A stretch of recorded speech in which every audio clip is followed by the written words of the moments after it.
for now. Okay, so I'll just wait till everybody gets here. Today is Sunday. Let's see, the Sundays are natural tool night. Yeah, that's why I got this out. Okay, so I'll just wait till everybody gets here. Maybe I'll turn the fan on because it's very humid. When I start napping and stuff, I'll turn the fan off. Yeah, it's super humid and hot right now. Okay, so I'm gonna see if we have audio and all that. I'm gonna check my other phone. It's natural tool night. Sorry if you did not get the notification that last night was my night off because I went to go see fireworks. Yeah. Somebody said they waited for me and there was no live stream. I felt bad about that. I need to make more announcements or announcements in more places whenever I cancel a live stream, I suppose. So let's see if we have good audio and stuff.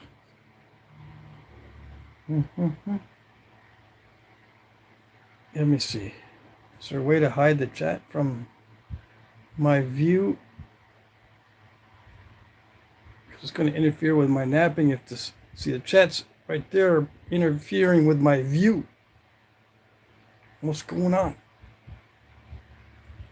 I don't think I can. Let's see. There it is. I just hide the chat. Easy peasy. So, looks like I am live. Yep. And not much of a lag either, which is excellent, fantastic, great, and tremendous. I'm going to wait a little bit. Okay. Let me see. There it is. We're in a horizontal format because this is natural tool night. I do natural tool nights in horizontal. Hey, JV is first, and then your laughter. Number 2. Hey, let's see. Put my glasses on. Mr. Jim is number 3. And Jeff Baird is here. Good evening. Feathered Frontiersman says hello. Andrew Humphrey. Hey, Jim Main. Hey, Jim. Jeremy's here. Mac Bales. Sam Folks. Graylin Landry. Mike Mason. Who else? AM Outdoors. Wilderness Quest Outdoors is here as well. How's it going, Jay? Audio sounds good in Tennessee. Awesome. Tom Brown is here. Let's see. Moana Mason is here. And Jeff Ginn. Hey. Got lots of Jeffs in the house. So, yeah. I'm going to wait a little bit longer before I start. Let's see how many people we got. 21. We usually have about 30 or 40. That's how I know we got everybody in the house. Yeah. And I was peeking in on Sal's live stream earlier. Like, I don't know if it was this morning or yesterday morning. And yeah, I don't really talk to people in the chat when I'm being nosy in someone else's live stream. Yeah, so if I ignored you if you said hi to me, I apologize. I normally don't chat during the chats, if that makes sense. So I got a bunch of rocks, and funny that I need to make an Adina. I need to find a rock that's big enough. Still got a bunch of ranch rock and road rock. Let's see. I guess these will work. Oh, there's a bigger one. Try that one. I think that's the biggest one I got. Or is it this one? I don't know. Whichever one is not too good for us. is the one I'm going to use. Because when I use natural tools, it removes a lot of the edge when I'm knapping, which makes it smaller than it's supposed to be. Because I'm supposed to use copper. I'm not supposed to be using no I'm supposed to be using no antlers. Yeah. Not if I want to conserve rocks. I can use antlers, yeah, but and it's not a bad thing. It's just if I want to conserve my materials, it doesn't make any sense to use antlers and stones and all that. Okay? Some people don't like it when I say that. I think most of the internet culture hates it when I say that. But, you know, I hate to say it, but it's the law of the West. I gotta say it. Natural tools mess with the edges too much. So you're gonna start out with huge, humongous pieces. So yeah, these are my last two huge, humongous pieces, which are not that big. This is a typical size when you find stuff for free. Yeah, okay. And I'm not a rock hound. I'm not a rock hound. You know, I'm not an expert at collecting rocks. I don't spend thousands of dollars collecting rocks, so I get what I get. I get what I pay for, right? I mean, I don't have a big old truck or big old trailer. I don't have lots of contacts. I got a few good contacts, that's it, which is fine. I don't need a lot of contacts. Yeah, I got enough. All right, so we get out the heavy duty tools to reduce these rocks. Where are my gloves? Where are my gloves? I do need gloves. Yeah. Just because I'm using natural tools doesn't mean I don't need gloves. Hey, we do have 40 people in the house now. Let's see who joined us, who snuck in when I wasn't watching. Who is it? Attorney Bailey is here. Okay. Let's see. Pat, I saw an elk the other day at a pet store. Yeah, they have elk antler at pet stores for dog chews, of all things. And they're highly expensive. Yeah. It's like buying your dog caviar or something. It's ridiculous. When I say hi to Patrick and other streams, I don't expect reciprocity. Okay, cool. Then I don't have to apologize to you, Mike. Let's see. I like the horizontal view, then we can zoom in. Oh, sweet. Let's see. Stoneface is here. Did I already say hi? Let me see. Great Fishing is here. Is that... Yeah, this cortex is chalky, so technically this is a flint. This is a road flint or ranch flint. This stuff. It's very chalky. But, you know, some of this chalky cortex stuff naps terribly, badly, yucky, nasty, awful.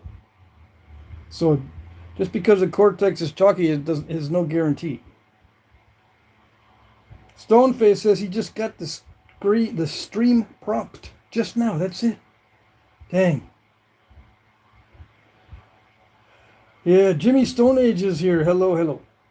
Okay, so are we going to start napping? I think so.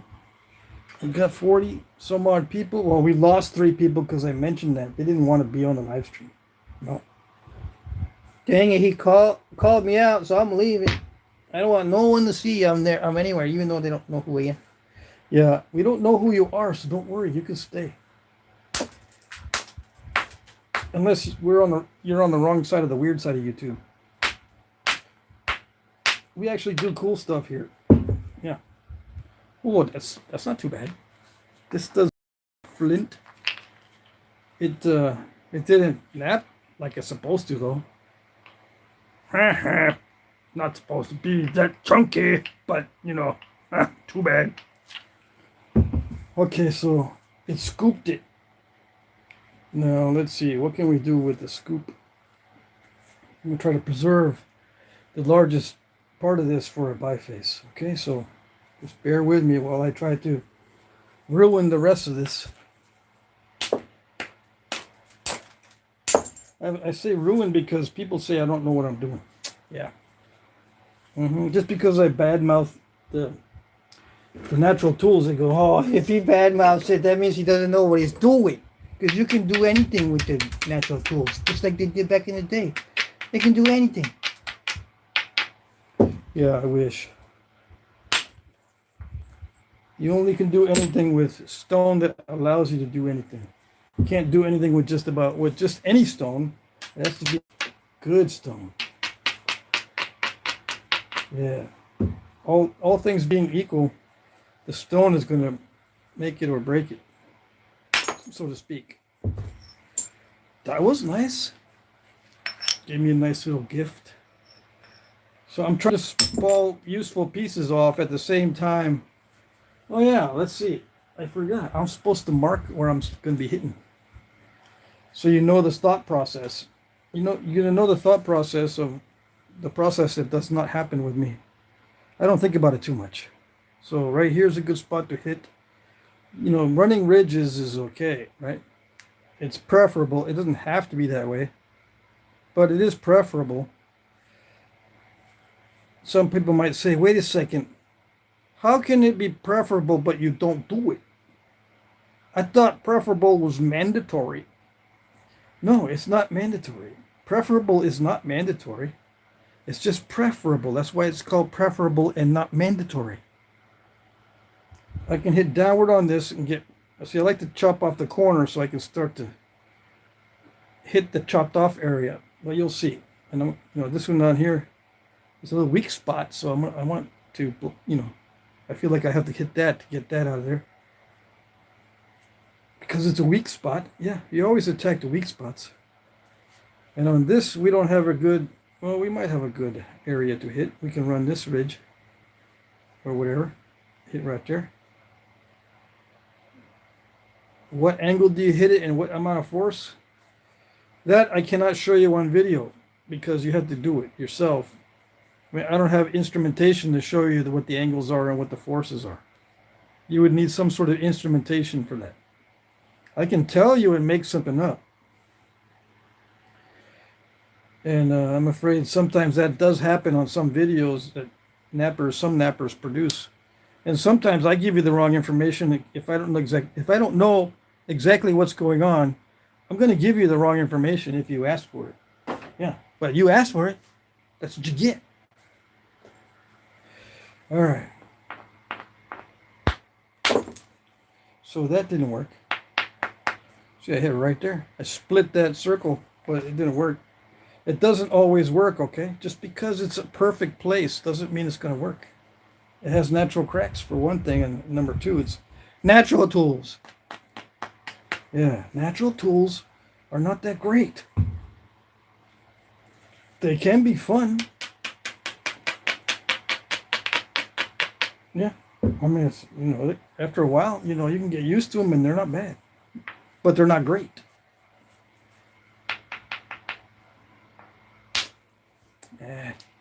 I needed to hit higher, but that's okay. See, I tried to do it. There it goes. It split the flake. If it was thicker, I wouldn't have split in half. So I'm going to try it again. Why do I choose certain areas? Yeah, tell us why you choose certain areas, because you could tell us that. It doesn't require instrumentation, and you don't have to be all scientifical about it. Just tell us why you did it. Why there, not right here, and not there? Why that's first? From experience. Yeah. Besides, I got to thin the tip down. Got to thin the ends down first. Well, why not there? Because that's the end. Yeah, I'll do that later. I'm not saying I'm not going to do it. I'm just saying this looks better for me. Yeah, I can get long flakes here too. This is a little short little crud flake. And I messed up this part. There used to be a dot there. We'll get to that later. I still want to hit this over here. And if you have those questions that I'm making fun of, I apologize for making fun of your question. Okay, so look, I split the circle, but it went a little bit over that way. It's okay. It still did this. You don't have to be perfect. No, that's nice. I mean, you probably can't get the whole length of it, but it's nice.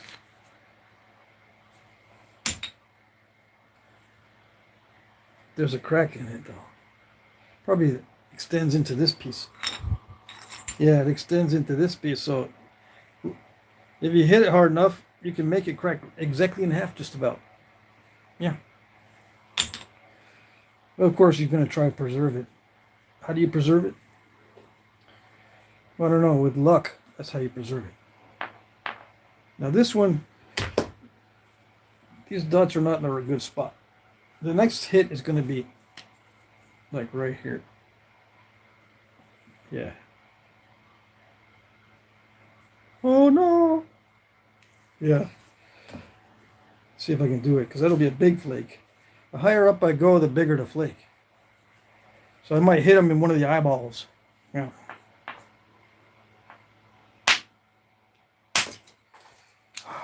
It didn't hit high enough. See that? It didn't hit high enough. Although it looks like it kind of did.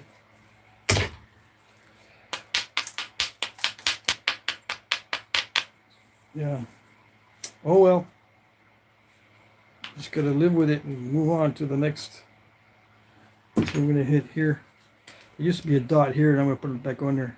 I'm gonna hit right there. Downward, so I can hit this way, you'll see. And I'm one step ahead of the rock. Okay? So hit there. And now I can probably get another bit flake if I play my cards right. Right, take off the delicate area and make sure I don't hit on the cortex.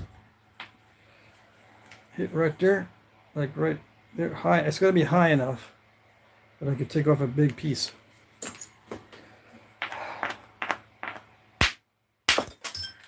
Oh, I missed. I'm off to the side slightly. My direct percussion coordination is not that great. It's okay, but it's not great. Just like the rocks. This is okay, but it's not great. The tools also. They're okay, but they're not great. And not high enough. Why am I missing? Because of my coordination. I didn't hit high enough. Yeah, it's ADHD or autism or something. It's not my fault.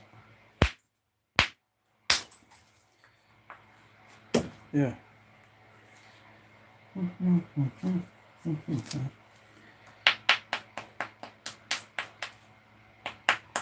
can't take things too seriously at this stage anyway. This is the easy part. If you take this stage too seriously and make it the hard part, you'll mess it up. Yeah, there's a crack right here, so I don't know if I'll be able to get past that. It might ruin our day.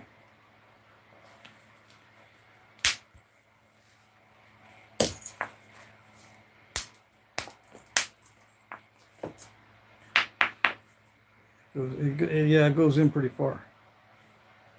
So what do I do in that case?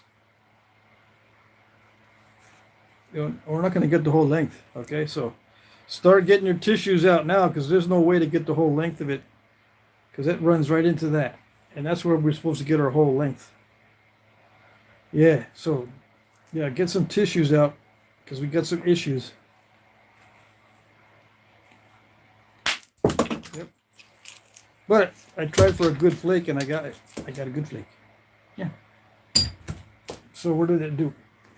Well, like I said, it's going to be issues with, see that big old patina area? See that? It went all the way down in there, that crack. I told you. See that crack that was right there that I showed you earlier? It went down in far. Down deep. So, yeah. I could see it coming. You can get your tissues out, because you might have not have seen that coming, or you might have expected a miracle. I don't expect miracles these days. It's same old, same old. Yep. The same old for me. No big deal. So what do I do with this? Reduce it with copper. Yeah. Because we're trying for a big Adina blade or Adina point. We need a big piece. It's not big. So this goes back in the bucket. I'll sort these flakes later. Yeah, I got some good ones. Sort them. I'll sell some of them and keep some for myself. I'll sell most of them. I'm trying to get rid of all my extra flakes. How is it possible to have extra flakes? Well, I'm going to get some more flakes in October and some more of these rocks in October. Some more of these ranch rocks. So I'm going to separate and keep the best ones, of course. I'm keeping the best stuff so that I won't have no troubles. So I don't need no tissues for the issues. And then I'll sell the, the mid-grades. I don't need a lot of the good stuff because I don't make that many points. If you notice, I don't make all that many points every week. I try to keep my knapping to a minimum, right? So I don't get silicosis for one, and for two, so I don't get burnt out on Flintknapping. I don't want to hate Flintknapping because I do it too much. So I don't need all that many really good pieces, so I sell some of the really good ones too. Okay, all right. So we're gonna chop into this one here. Let's see if there's questions in the chat. I always pause it. I always pause so I can lose a lot of viewers while I check the chat. So you guys that don't like me to check the chat, now is your time to skedaddle. Yep. Okay, who else is here? Let me start at the ending. With poached egg, what? With poached eagle eggs? I don't know. Cook it up till the syrup turns. Okay. What are we talking here? What are we talking about? People are like rocks. You can give many of them a job, but half of them are useless. Yeah. YouTube commentator says trash pandas. I still don't know what a trash panda is. Bill is here. Went on a long hike, found a Native American debitage and pottery refuse pile, bear scat and chert. Oh my God, it was legendary. It's what legends are made from. Yes. Let's see. Who else is here?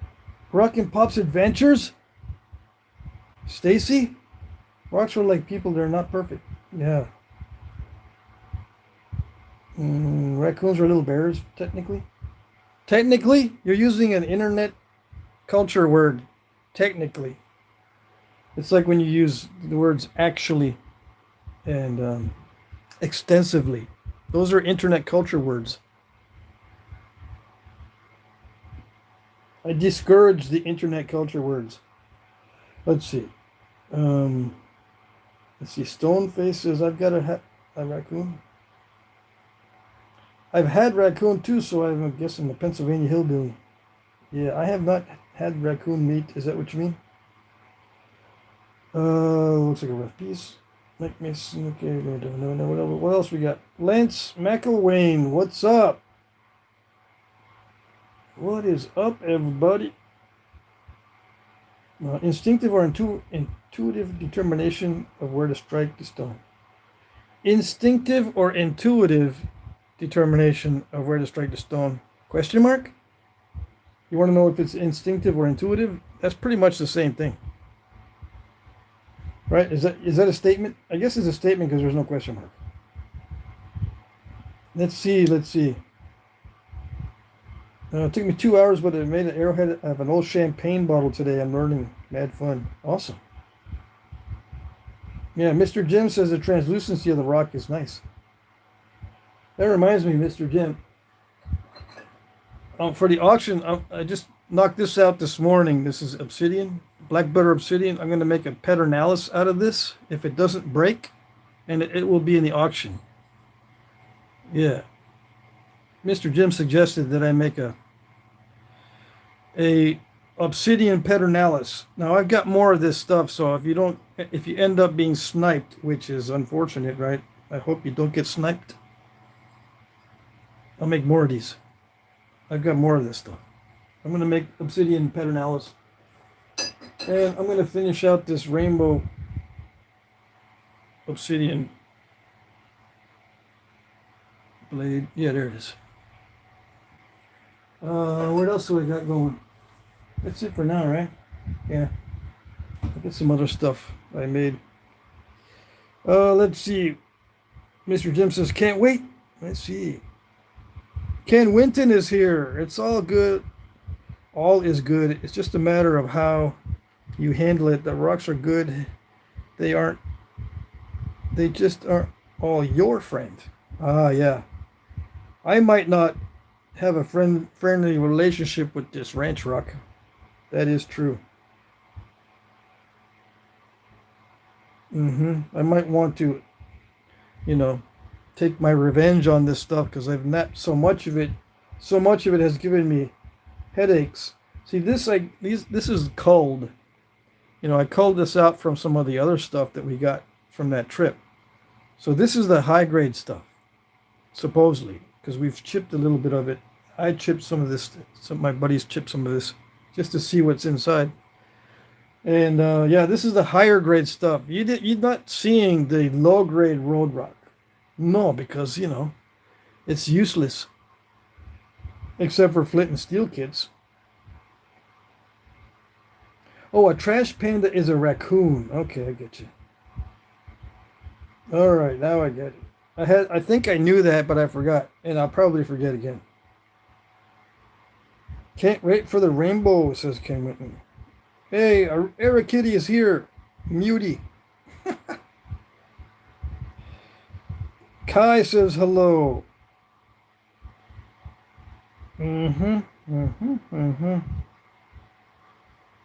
Let's see. Are you still going to do the Adena point? Yeah, if I find a big enough piece, I'm still going to do the Adena point. Oh, yeah. And if I don't find a big piece, I'm going to get one out of the bucket and nap a smaller Adena. I'm trying to get a big Adena. Okay? I'm trying to make a bigger one. Might as well, right? So people can see how to maximize the stone, because that's their whole problem in life, is maximizing stones. It's become their main obstacle in life, is how to maximize these stones. That is now their mission in life, and the obstacle at the same time. So I'm just breaking into it to see what it looks like. I think we got a natural crack right there. So beware. Get your tissues and hankies out. Yep. Unfortunately, we got some crackiola pudding in this. There it is. Okay, so I'm going to hit this particular side. I hit it once already. I don't know, to test it. No, on this side. Seemed pretty good because there was no cracks, but I found one. So what I'm going to do is, see the angle on this? Get your angulometers out. I'm going to hit, the next hit's going to be like right here. Try to get some of that meat off of there, and then I'm going to, I don't know, there's no other good spots right now. So I'll probably hit up here. So take this off. Run this. There's no ridge there, but it'll run that. This is kind of like a ridge, but it's just the edge. You can't expect to run an edge all that well. It's better if you make a big flake. So maybe I'll hit it a little bit further this way. Big old flake. And I don't know what I'm going to do up here yet. I might hit that right there. And then the next round, I might flip it and hit this way. Because that's not a bad angle right there. Big old flake. How about hitting it higher? Get a big old flake across there.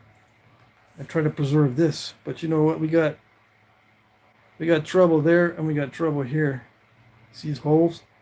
Then there's a little depression there, so These are trouble.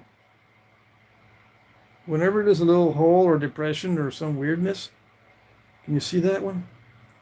That's one sign of trouble.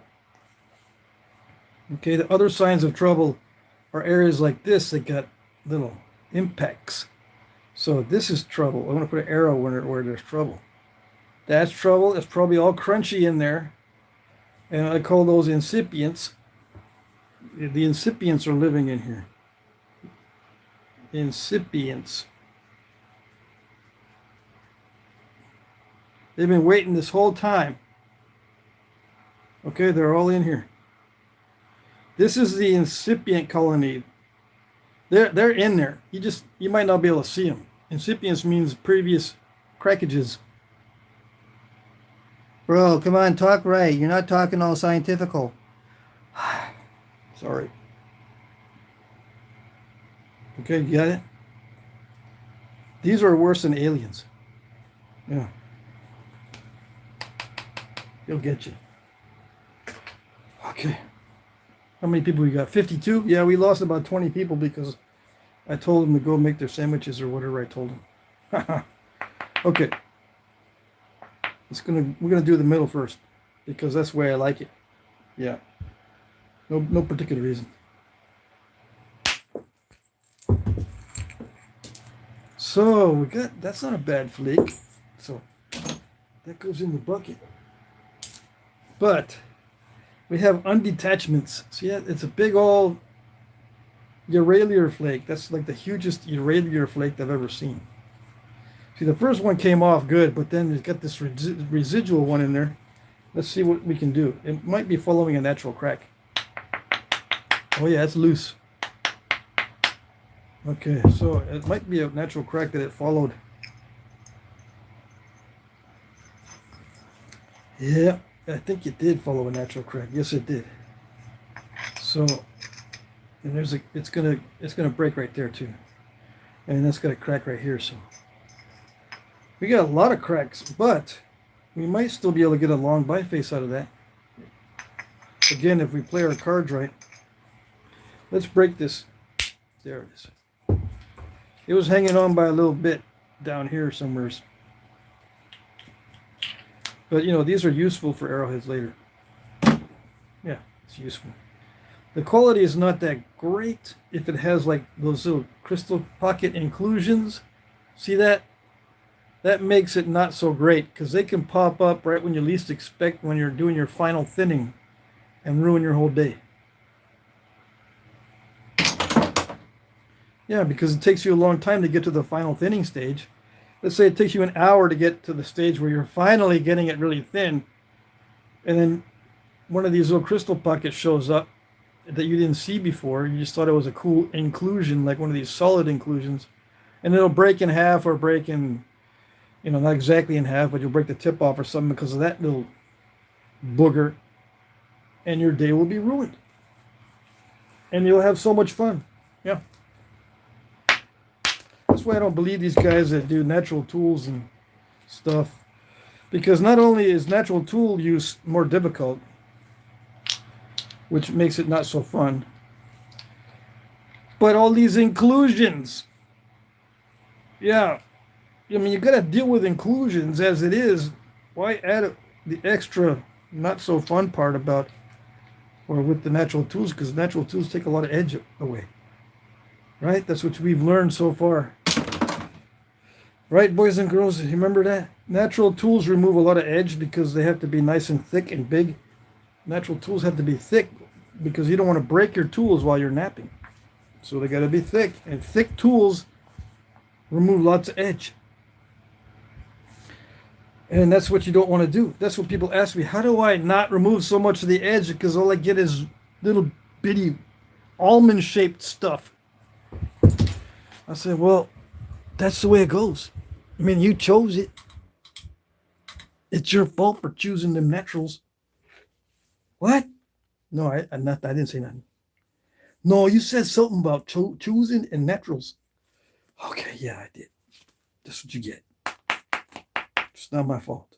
I'm just telling you how it is. It's not my fault that that's what you chose.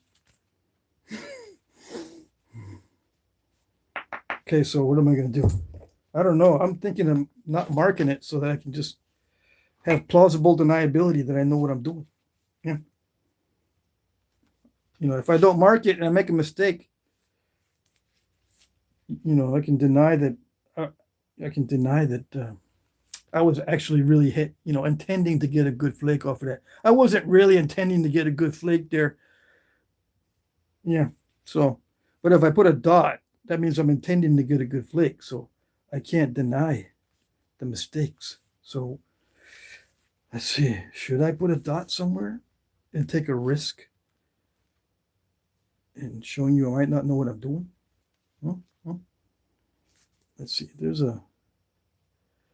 I don't know if that's no, that does not look like a natural seam. That's just the way the flakes went there. So this looks not too bad. This area, just got to watch out for those holes. I don't know if there's a crystal pocket down in there. So what I'm going to do is I'm going to actually hit here and go this way with it. And that should take off a big chunk. And hopefully these incipients will feel the shock from this flake, and then they'll start to fly off because they're in there. They just need to be, coaxed a little bit. So if I shock it here with a flake, which I want a good flake. I want it to do that and give me a good flake in here. This end over here might shock this incipient colony into, going away. That's my hope anyway. But there's already signs of a crack here. That weakens the strike, which means that it might only do this and blast off only that part and leave all the incipients there. Which, we can't use it anyway, but I'd rather get rid of it sooner than later. But why sooner? So I know what I got to work with. Yeah. So less of a mystery. Okay. Did it do it? It kind of did it. And that's not too bad of a flake. It's just that it's got that in the middle, whatever that is. It's not too bad. So what did it do? I hit it almost exactly. It didn't shock that other side though. See how it kind of went easy peasy this way, but now I'm not doing it. It's not going to help me. See that? It says, no, I'm not going to help you. What'd I tell you? It stopped right there. See, I drew a little line right there. That crack stopped it from going this way. So what am I going to do? I don't know, just force it. Like that. So all the incipients are in this little block. Okay? Get rid of that. There's some undetached flakeages in here. See that? There's a crack right here. I don't know if you can see that. Yeah, there it is. There's some kind of weirdness there, crack there. There's a crack here. So what do? I just pretend it's not there and start hitting it more and see what happens. Because I don't know where that goes. You know the rule, where it go, nobody know. That might go a little bit deeper. I'm just showing you stuff from experience. You're not going to know this stuff if you're brand new. And you probably won't even care because it's just something that you're not familiar with. But if you have a rock saw, it would not be too smart to include that in your slabs that you're cutting. You're going to go around those. Okay, so maybe that'll help you. Because some guys are new, but they do have rock saws, and they're sawing up a storm, and they want to know where the defects are, what to look for. So there you go. Let's see. I don't know what to do. Yeah, I really don't know what to do on this one. This is for big flakes. I don't know. Trying to maximize it is a hard thing. I can knock off small spalls, and it's not a big deal. But I'm not going to go for small spalls. I'm going for a big biface and then probably a bunch of crud flakes. Hopefully not too many crud flakes. I don't know. I'm just going to start hitting in places that I know will remove flakes, like right here right here.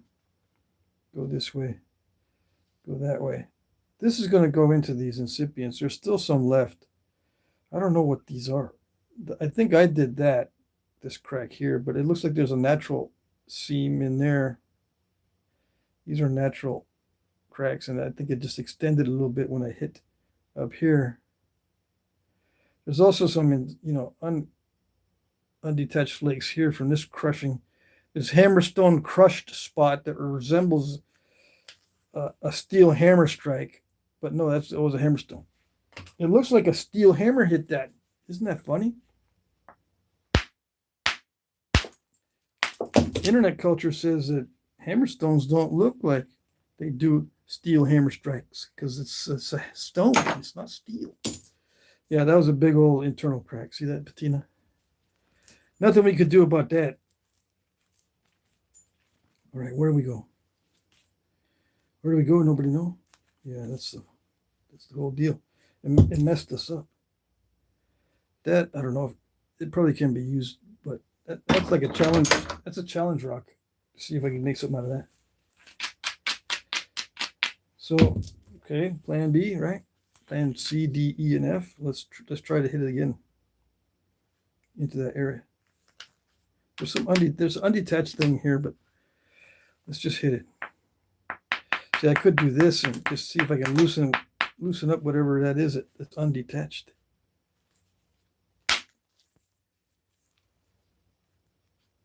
What was it? Yeah, it was just a bulb. Okay.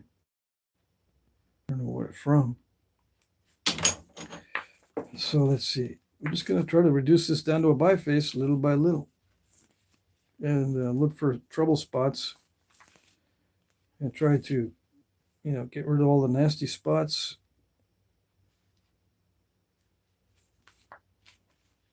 Look for areas to hit. I mean, I could hit this that I marked earlier, going in this way from here. I'm wondering if I should preserve this side or that side. It doesn't really matter. Everything's so unknown at this stage. Well, that was actually not bad because now I got this to play with. What is this? What did it do? Where am I?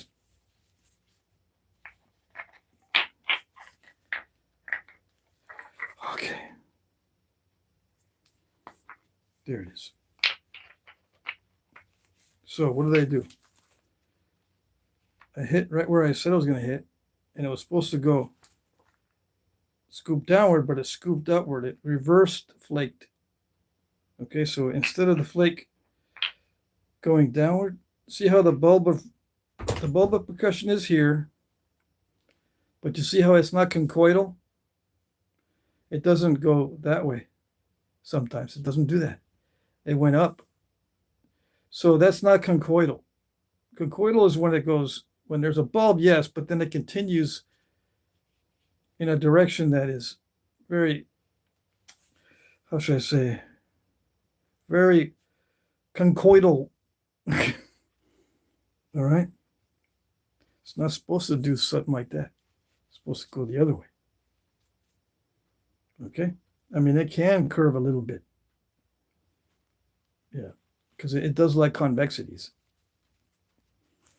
But that's a very drastic curve. For some reason, it said, well, the path of least resistance is to go backwards instead of going this way. There's a little crystal pocket there. Anyway, when you're new, you're not going to expect that. Okay, so some guys say, how do I split it in half like you just did? Well, I wasn't expecting to do that. I was not expecting that. So I can't tell you how to do it when I wasn't even expecting it. All right, I was expecting it to go the other way, the normal way. Okay, all right. But we're lucky because now I can play with this. And maybe I can make an Adina out of this. It looks reasonable. I don't see, there could be an issue in here, but it looks like it does not go all the way through to the other side. Okay, so I can talk about this all night and not do any napping.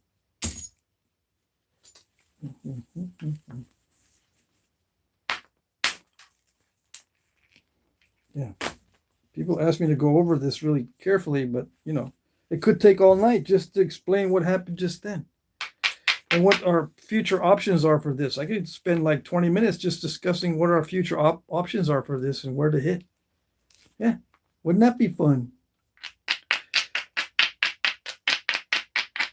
There's a lot of places to hit now because there's a lot of good edges, so to speak. Okay, so there's a lot of areas. I'm going to thin the ends down first. So one of my chosen spots would be hit there and go this way with it. You know, because that'll take this out and maybe some of this. That would be beautiful if it did that. And then come over here. I got to thin down this other side. So I would probably hit it there. Get that off and run this. Yeah. So these two are end shots that thin down the ends. That would be my first two choices. And yeah, same hammerstone because we've still got a hefty piece.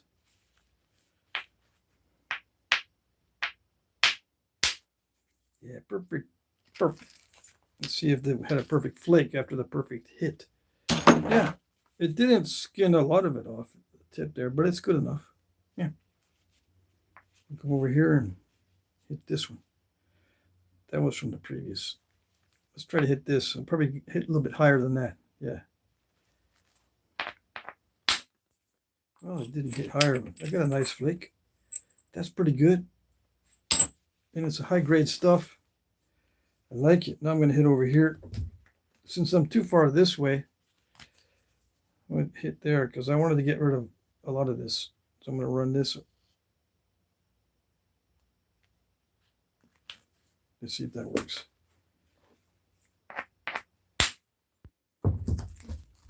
Yeah, it was not bad. It ran it. That's a good flake. It's got a little bit of a crack in that, but it's all right. So far so good. The ends are starting to get thinner. Now, where is a good spot to thin it? Well, I need to hit some flakes off the middle because we got a big turtle back. So what I'm going to do is I'm going to hit this first. Take this off this way. That'll drop the edge down so that I can run this one from the other direction. You'll see. I'm one step ahead in this case. So that was a little flake. I hit too low. It didn't drop the edge down far enough.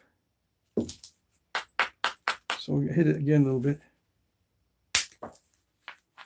You can see the edges getting further down.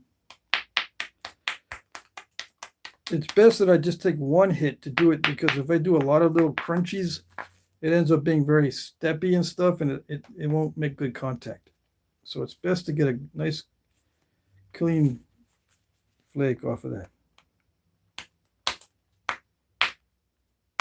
And if I can't, there it is.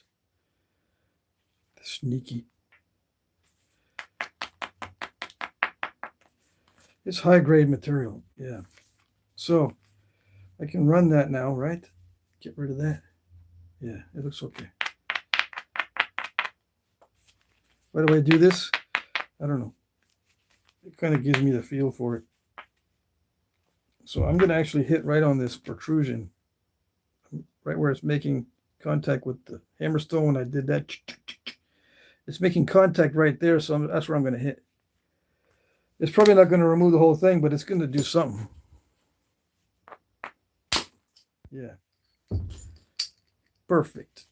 Let's see what it did. Yeah, it's not too bad. Not too bad. Let's see the translucency on this. Yes? Yeah. It's kind of root beerish, isn't it? It looks a little bit like a root beer. Yeah. Let's see. If you have questions, I apologize. I'm not going to answer them right now. I'm trying to figure out what the next best striking zones are and stuff.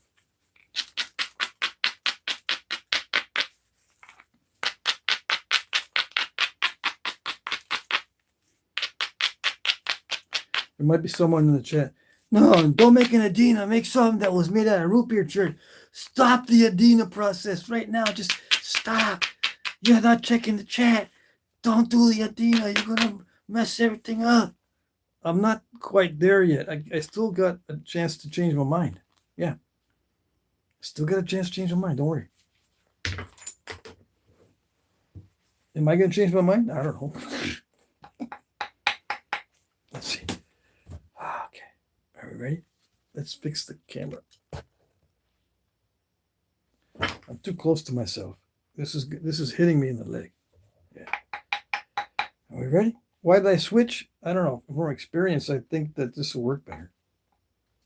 Yeah, that felt good. Yep, that works. How about this one? How about that? This one? Nope. I didn't do it. It's not doing it. It's crunching it like I hit it with a steel hammer.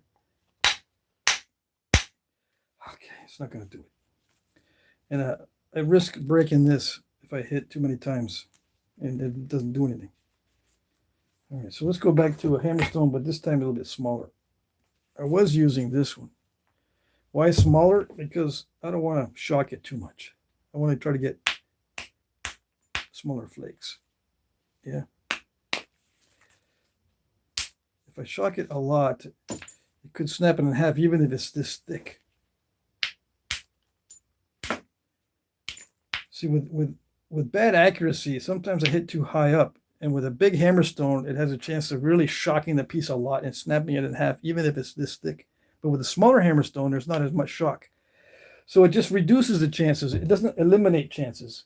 Everything is hit and hope. You hope it's going to work.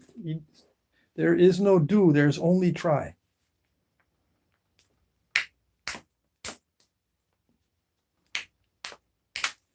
Yeah, see, it didn't work. But I tried. There is no do. There's only try. Yeah. And sometimes it cooperates, sometimes it doesn't.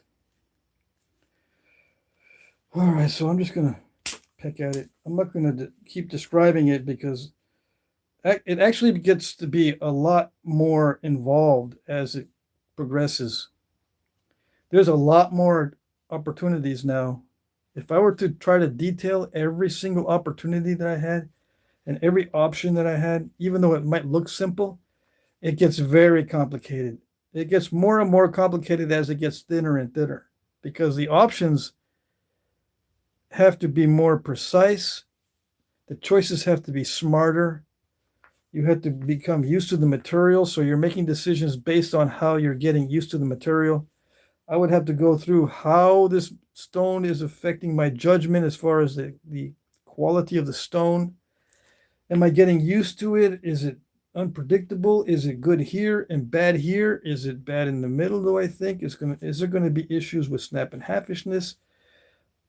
And on and on and on, because as it gets thinner, it gets weaker, and every hit has more of a potential to ruin it as it gets thinner. I just did the easy part. Now comes the harder part of thinning this down with the preliminary thinning. Okay. So if I were to try to describe every single option right now, I would spend the rest of the night just getting through this preliminary thinning stage. That's it. I've been on it for an hour. I would take a whole other hour just to explain how I get past the preliminary thinning, which is coming up, right? I did the first stage, the biface. The preliminary thinning is the next stage, right? So it took me an hour just to get the biface done. First stage is the biface. The second stage is preliminary thinning. It took an hour to do that. If I explain the next stage, it'll take another hour. Okay? Why? Because it just increases. And I spent a lot of time chatting during this stage, so it didn't quite take me an hour. It would take me about an hour to do this. And then secondary thinning is even more involved as far as details, options, types of tools to use, and just the strategies involved. And also you start thinking about what you're going to make. So that starts to come into play. which is the best orientation of the blade, taking advantage of the shape of the biface and all that. It gets even more complex here. And the most complex and hardest part of all of Flintknapping are these last two. Okay, so that's why I don't explain a lot, because it would take a long time. Yeah. But, you know, if I break it up into several videos, see, how many videos do I have on the YouTube channel? I got more than one. So I've tried to explain it with my library of videos, what I do on these different stages. Okay, that's why I don't go through all these stages with you on every live stream, because there's not enough time. I just do it, and hopefully you can pick it up just by me doing it. Okay? All right.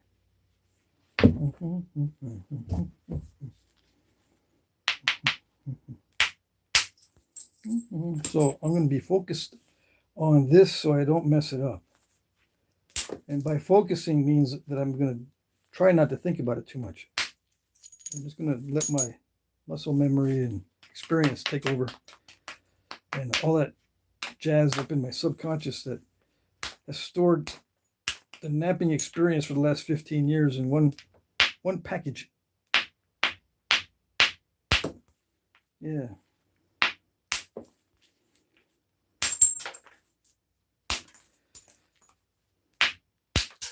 By me trying to explain it, I got to unravel that package and take out all the little boxes, so to speak. Let me turn the fan on, because the humidity is ridiculous in here. It's not that hot, it's just really, really humid. Okay.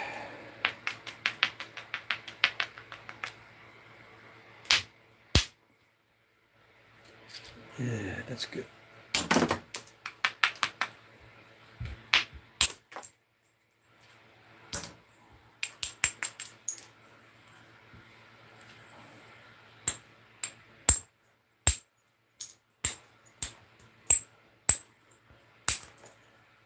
What I can tell you is that when I put my finger there, it's to prevent it from doing this. It's not supporting the flakes. That's incidental. Supporting the flake with my finger is incidental. I'm preventing it from doing this. But I don't want to put my whole hand right there because it's awkward. So I just put my little finger right there. Okay? It does look like I'm supporting these flakes as they're coming off, but that's not what I'm doing. It's to prevent it from doing this. Okay? It allows me to have a very firm hold on it. Okay? Okay. Just so you know. It's one of the things that I would have to explain with every strike. But hopefully you can pick up on it if I just explain it once or twice. Come on. Don't tell me I gotta use my hammerstone for everything. This is already, well, it hasn't gotten, that's chipped a little bit. It's not too bad. You gotta worry about these things. If the hammerstone starts changing too much, what you got as successful flaking before starts to become unsuccessful as the hammerstone changes. If there's large chunks that keep getting taken out. Let's see. Why don't other nappers have this issue? Oh, they have the issue. They just don't say anything. Yeah, because it complicates the performance art. Okay.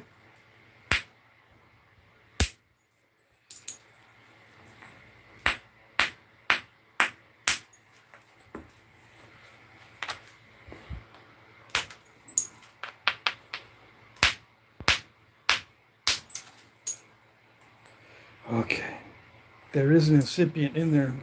Dang it.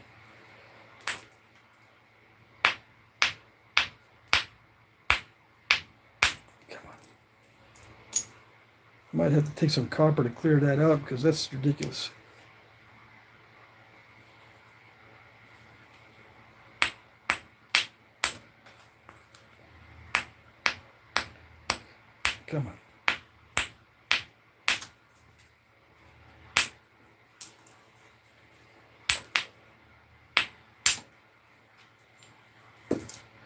It's forcing me to hit too hard. Yeah. Okay. See, if I hit harder than that, the whole thing is going to snap. I should have been able to clear this off earlier. Yeah. I'm going to use copper so we can get an Adina out of this. If not, I'm going to be breaking it in half. I know it. In any second now, it's going to snap in half. So, how do I not snap it in half? I had to go slower, much slower. I have to pick at it very, very carefully.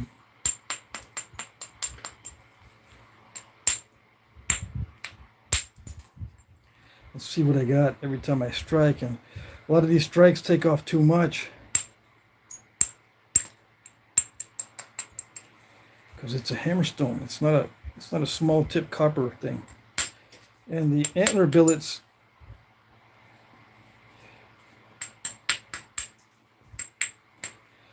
they're not that great because this stone will start chewing on the billet. See, this is what happens. I don't want that to happen. I want to be able to use this billet on stone that's not this tough. Yeah, I want to preserve what I got. This is expensive Axis deer. And yeah, I can get by with using a hammerstone, but it'll take a long time to just peck at it little by little until I can get some of this removed little by little. And little by little, because if I do it fast, it'll break it. Yeah, because I've already reached the point where I've taken off the big flakes that I could already, and now it's just a matter of trying to get through these nasty areas. I've seen artifacts just like this out in the field. We pick these up sometimes, and they're all wonky like this. They just save these for later, because it takes some time to get these, napped down. And if there's other pieces that are better suited for napping, they'll nap those. Yeah, there's lots of these out in the archaeological record. These little wonky pieces that look like, what the heck? So that's what happens. It didn't work. That right there stopped the whole process. The fact that didn't work when I hit there, it just messed everything up. Okay, so let's get the copper so we can proceed. Yes? Yeah, I vote for yes.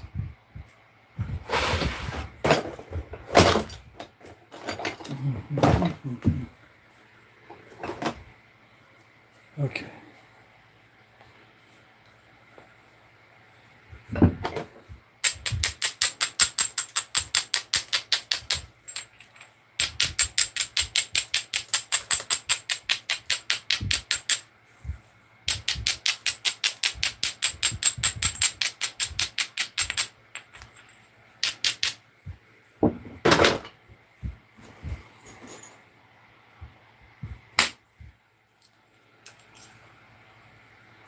Okay, I can pick at it better with the piece of copper.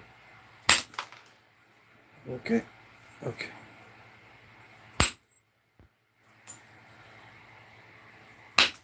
See, I can't get in there and do that with the hammerstone.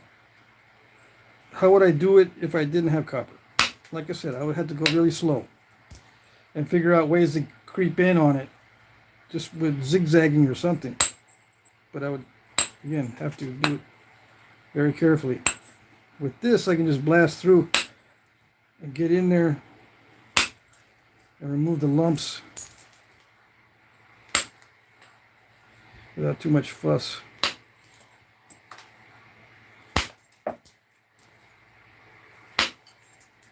I've done it both ways. I've taken time and done it with hammerstones, those difficult areas.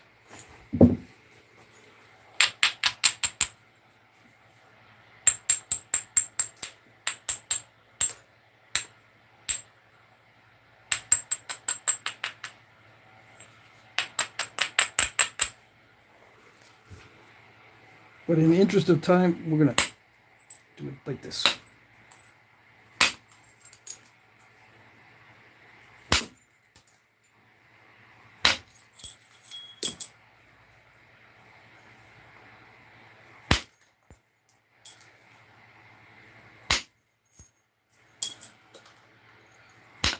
I should probably mark where I'm going to hit when I'm doing the copper work, huh?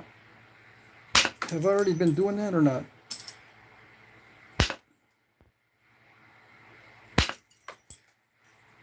Yeah, I think so. I think I've been using the marker to show you where I'm going to hit when I'm using copper. Okay, so we'll put this away. Right. Okay. So now preliminary thinning is done. Now the secondary thinning. So we just did the first two steps. We did this one and that one. Okay. Now we're on secondary thinning, but we can also switch these around and do edging and notching. The Adina doesn't have any notching. It does have edging, so I could do that. I could just make these edges very straight, even though it's still kind of wonky and a little bit curved. Or I can just go into the secondary thinning, which I am going to do. Secondary thinning. Okay. But I'll check the chat. How's that? I think we can make an Adina out of this.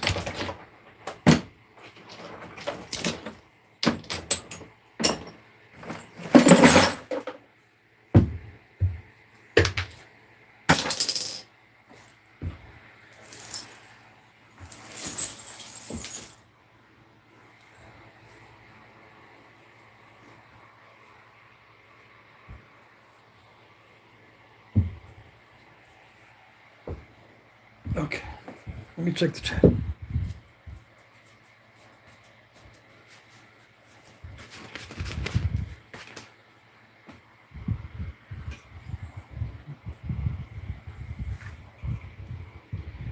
Let's see. Hey, Aaron is here. What's up? Chronic Doom Scroller is here. Bobby, that's just Aaron gave me a $1.99 super chat. Thank you, thank you. No comment attached. Them were some hard hits. Yeah, them were some hard hits with the copper. Bill says, oh, I want to make them, but they are waste a lot of material, though. Super cool, though. What are we talking about? Attorney Bailey, Pat, what are you making next that is interesting to add to my collection? I don't know. I don't know. Let's see. Making large blades is always a waste of material, says Bill. Yeah, it kind of is. But, you know, people like them. That little finger is an inertia damper? Yes, it's an inertia damper. Yep. Feathered Frontiersman. That stone looks disobedient. Yeah, it's actually high grade stuff. So what happens is when you're using big tools on this, it has a potential of taking out big scoops and big flakes by accident. It is high grade material. Yeah. And you know, after using natural tools for a while, you begin to understand how some of the crudest points that I've ever seen in Texas are made from some of the most beautiful material. And it's because the mistakes show up extremely well when you have high grade material. It amplifies not only your skill, but it amplifies the mistakes. Okay? So when I messed up on that one hit that was supposed to clear off some of this mess up here, that just amplified that mistake. Because it crushed a lot, and it crushed a lot because it is high grade stuff. It's the energy it wants the energy to go somewhere, so it went into all that crushing. You know what I'm saying? It crushes easily when it's high grade. Yeah, it wants to cooperate, but if it has no choice to go anywhere, it's got to do something. Whereas if it's poor grade material, it might not do anything. Which can be okay if you don't want it to do anything. I can see we're going to have some issues with little crystal pockets. Yeah, they're going to rear their ugly head, I can see. I'm going to have to be checking the translucency to make sure there isn't a big crystal pocket in there somewhere. You can kind of tell where they are because it'll be like a clear spot. Anyways, if I get to a position where I don't think I can thin it down with antlers or hammerstones, I'm just going to switch to copper to finish it out tonight. Yeah, but I think I can get it. I think I can get it finished with just antlers. Yeah. Yeah. Okay.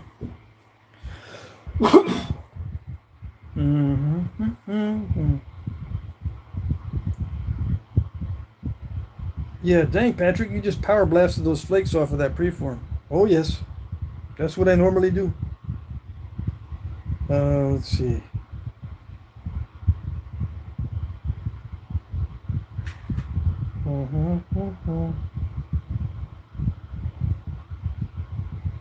If you think your thoughts, who listens to them? Your thoughts can listen to your thoughts. Yeah. Is that like wherever you go, there you are? Yes. Dave, Dakota Horn. Wherever I end up standing is where I'm standing. Yeah, that's what I say. Let's see. You get that rock gut reeling like I know it's gonna break. That's when I change it up. Yeah. Okay.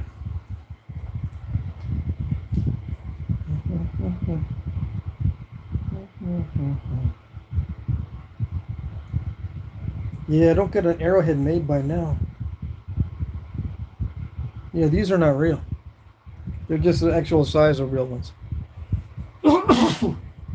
See, I made one last night. Little bird point. They call them a bird. They call them bird points. It was not last night. It was Friday. And see, it matches this very close to the size of other bird points. Over here, these are Pueblo style points, especially these three right there in northern New Mexico. There's different Pueblos, so this type are found near Taos, but these are other Pueblo points, and these are just Texas, bunch of Texas style points. This one, I guess it was called a hasket. You guys were looking at this last night and said, that's a hasket. All right. A Trisket, a casket that looks like a hasket. Another $1.99 super chat. Happy birthday. Somebody at my birthday? Kidding me? My birthday's in the middle of winter. Well, thank you. Let's see. Mike Mason. Never heard of it wanting to cooperate? Yeah, if it's high grade stuff, it does want to cooperate. Yeah, that's the exception. I mean, it'll still fight you, but it, you know, if it's high grade, it'll want to cooperate.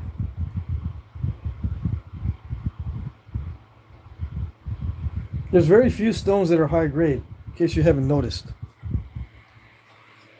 Yeah. Okay. And I just happen to have some. Because I'm lucky that way. Man, it only took me like, what, 15 years? To figure out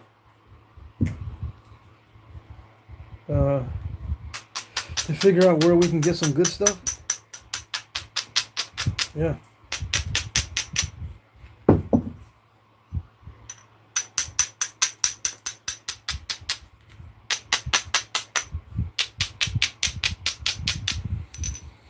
If I missed your question, I apologize. I'm going to get busy doing this. This is not. I don't like that one that much. Yeah. This one's more solid. Come on. All right, it's going to be one of those days. Yes.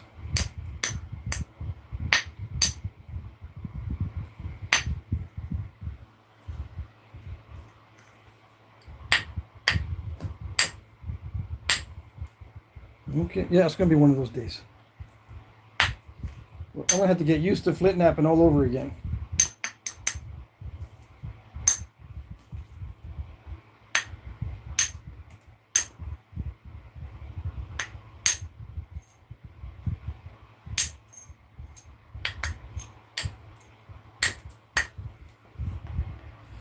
Okay,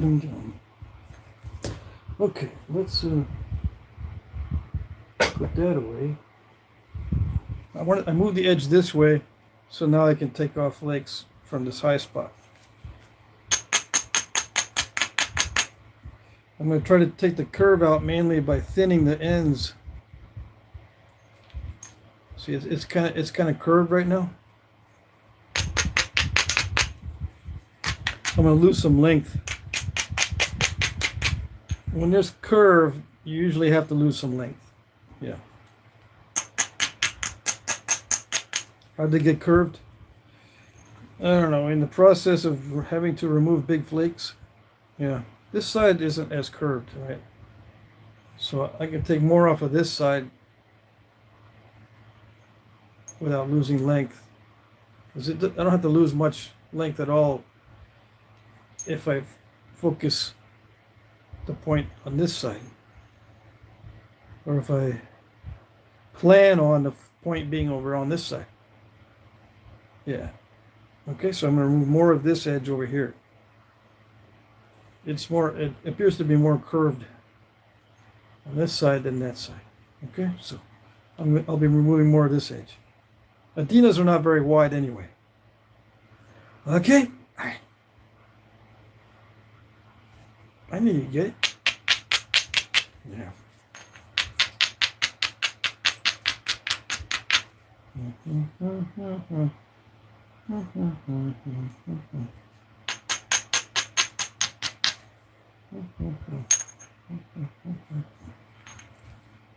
I gotta get rid of this though.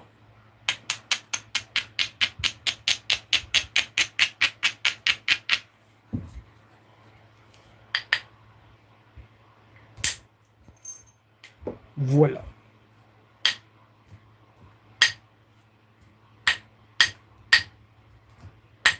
It doesn't want to do it that way though. Okay, there you go. Okay.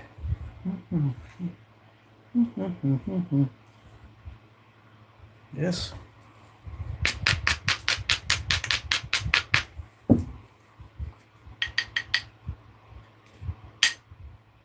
Come on. Yeah, like that.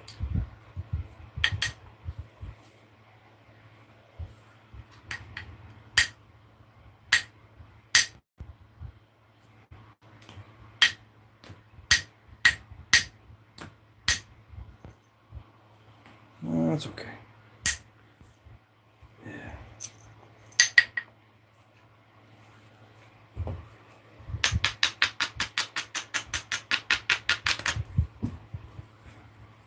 I'm making this side even straighter, okay? That's the strategy. All right, so come on. Stop chewing on the antler. So let's see, let's start removing. I still need to remove some of this off of this side. Anyways, let's see. We'll do that in a little bit.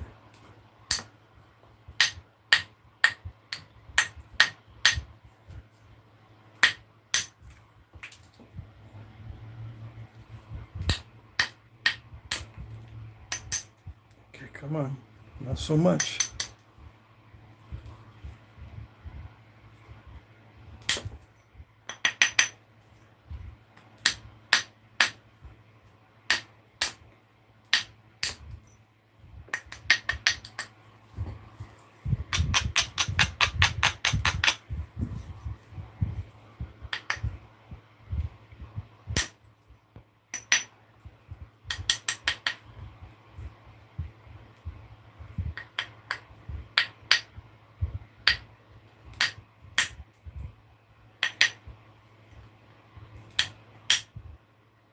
Oh, you almost did it. You did do it. Okay. I don't know.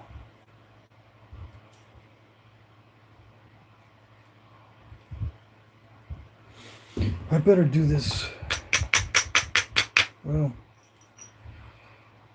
before I take any more off the middle, I better get this end thin down. Yeah.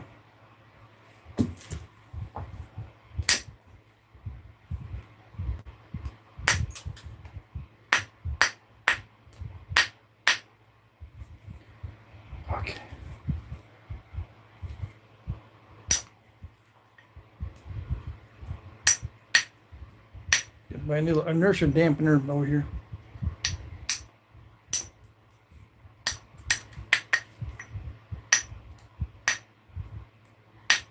Okay.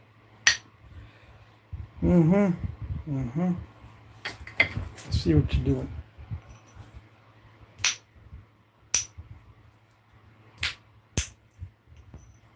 There you go. See, the antler was pulling on it too much. Okay, so that makes me feel better. How do I know the antler pulls on it too much? From experience. Yeah.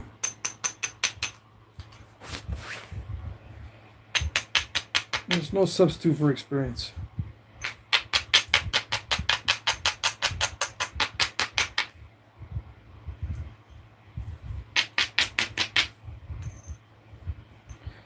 Okay, so yeah, this is not going to be that easy. Let's see. How to get myself into this predicament.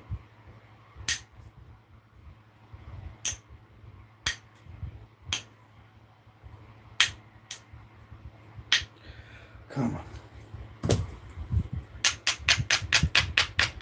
I think it's because I explained it too much. Yeah. It ended up being really wonky.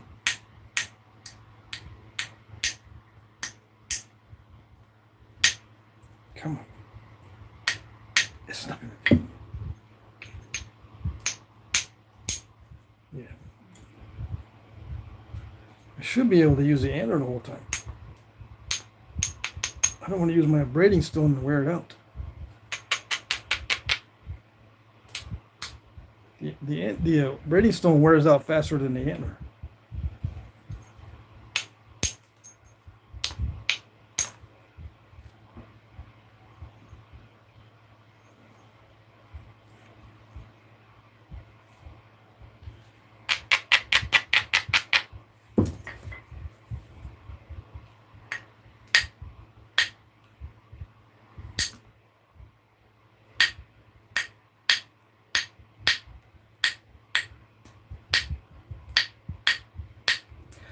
See how much is chewing on that antler? See?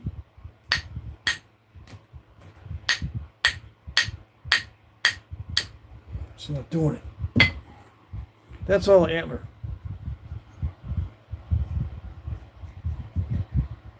That's all that is. It's a bunch of antler stuck in there.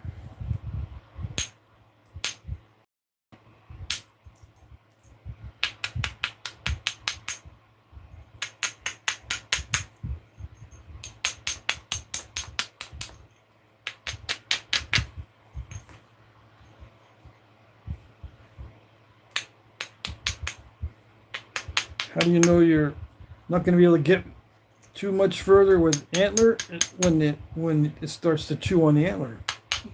When there's more deposited antler deposited on the edge than the edge is being removed. Yeah. If you got more antler deposited on the edge than what you're removing from the edge, yeah, you're in serious trouble.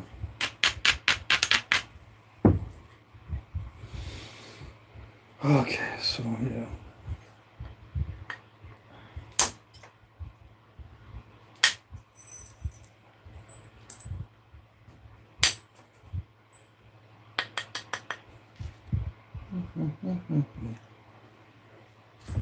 I'll have to do some of these tricky spots. I'm gonna have to do it with copper in the interest of time.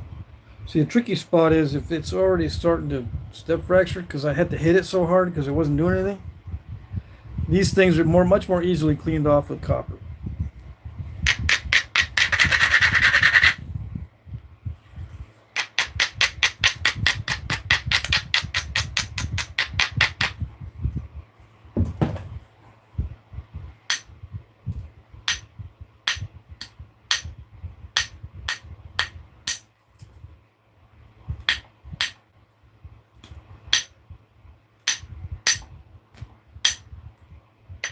Okay, yeah, this is ridiculous. That's ridiculous. I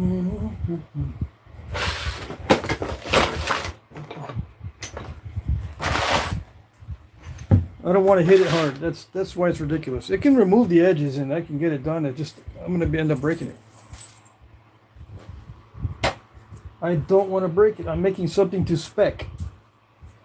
Since I know what it's going to be, and I have to do it out of this piece, I can't be taking those kind of chances. If it's not going to cooperate with the antler, I got to use something else.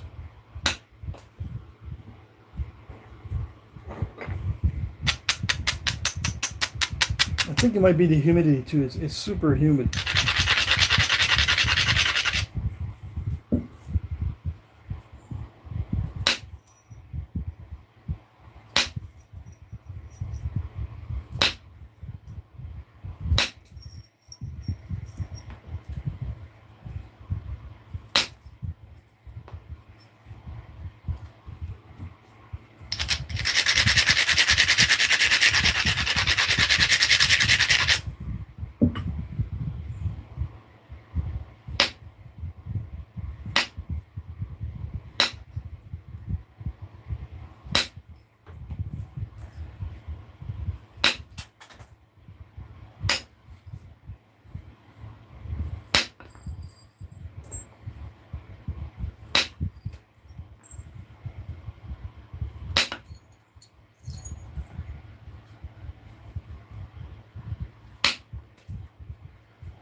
So what did they do back in the day when it was too humid and the antlers weren't working? They would just wait till they dry out, or put the antlers near the fire or something. They have options that I don't have on video. In the interest of time, I don't have that option to sit around and wait for them antlers to dry out. If that's the case, if that's what's going on, I think that's what's going on. It's just chewing on the antlers way too much. This is not difficult stone, so it shouldn't be having trouble. So it's not stone, it's not the antlers. It's not the normal stuff. It's something unusual.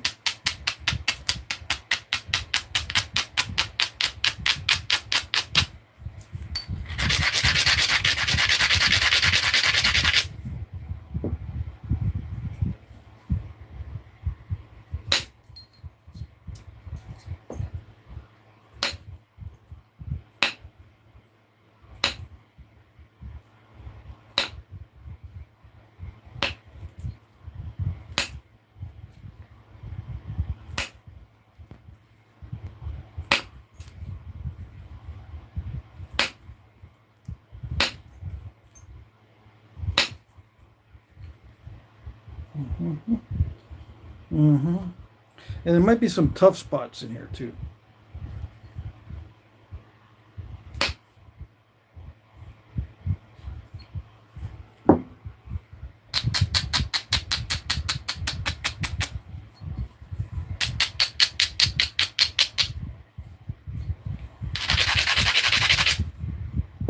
How thick are the adenas?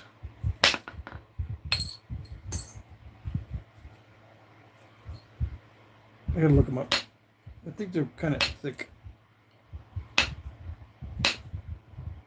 So I don't need to thin it more than this. Right? I shouldn't have to thin it more than this.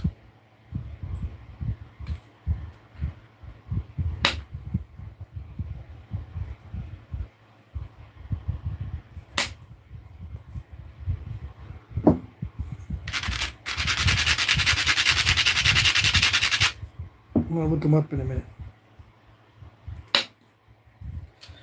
Okay.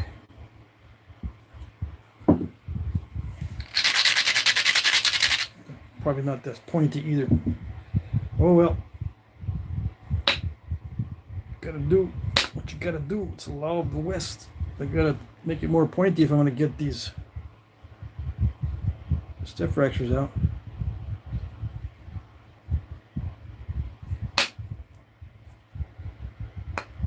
Voila.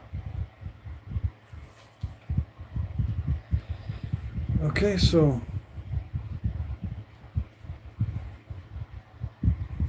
that saved me a lot of time and material. Now I just gotta look in the book and see. I'm pretty sure I'm much too wide at the base, yeah. But it gives me an option to go either way. I can swing it this way or swing it that way. You know what I'm saying? If one of these sides gets messed up, I can swing it that way, take off one of the sides, and I still have a long point. You know what I'm saying? So that's why I leave this wide, and gives me that option. Okay, if I want a narrow point, it's better to start out with wide, because you know, in the process of thinning it on the secondary thinning, if you mess up one of the sides, you can shift the center line the other way. So you can use this side and remove that side. It's part of strategy to always do the teardrop. At least my strategy. Okay? In case you're wondering why I always have the teardrop shape. That's one reason. The other reason is it gives me a lot of options on different types of points.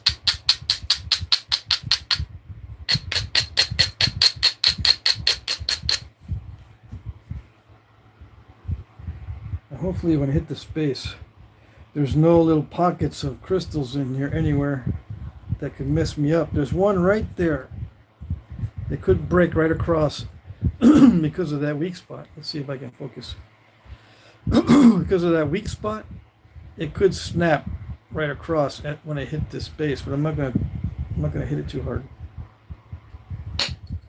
Just want to thin it down a little bit. But those are some of the things you got to watch out for before you take the risk. Is it worth the risk? Or are you going to hit it really hard? If not, then you can take the risk.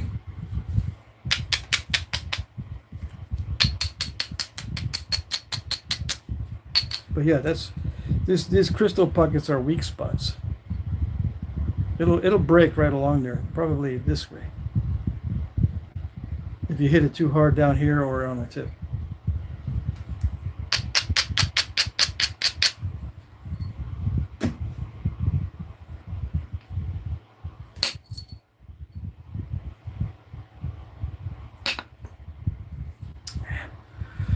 That's what I don't like.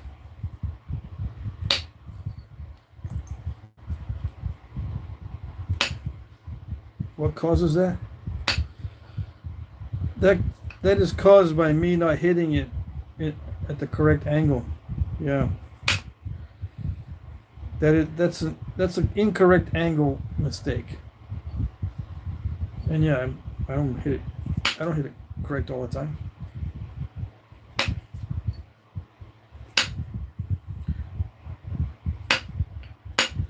All right, let's look in the book. That's the secondary thinning or final thinning. Well, not final thinning, but it's the secondary thinning. Okay, that would take forever, and I would get the indirect percussion out because this billet wasn't working. I would try to go as far as I can with the billet, and it wasn't working, so I get the indirect percussion out, and that probably wouldn't work all that well because it's very humid. I'd go back and forth between hammerstone and indirect percussion. Right, but in the interest of time, we did copper. Okay. Let me see. Where is the book?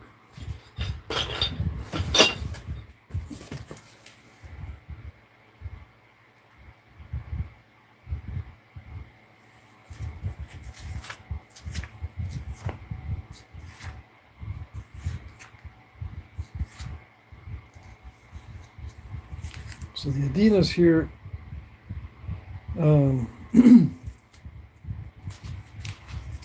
Let's look at the other section. There's better pictures of the Adina. I think it's East Central.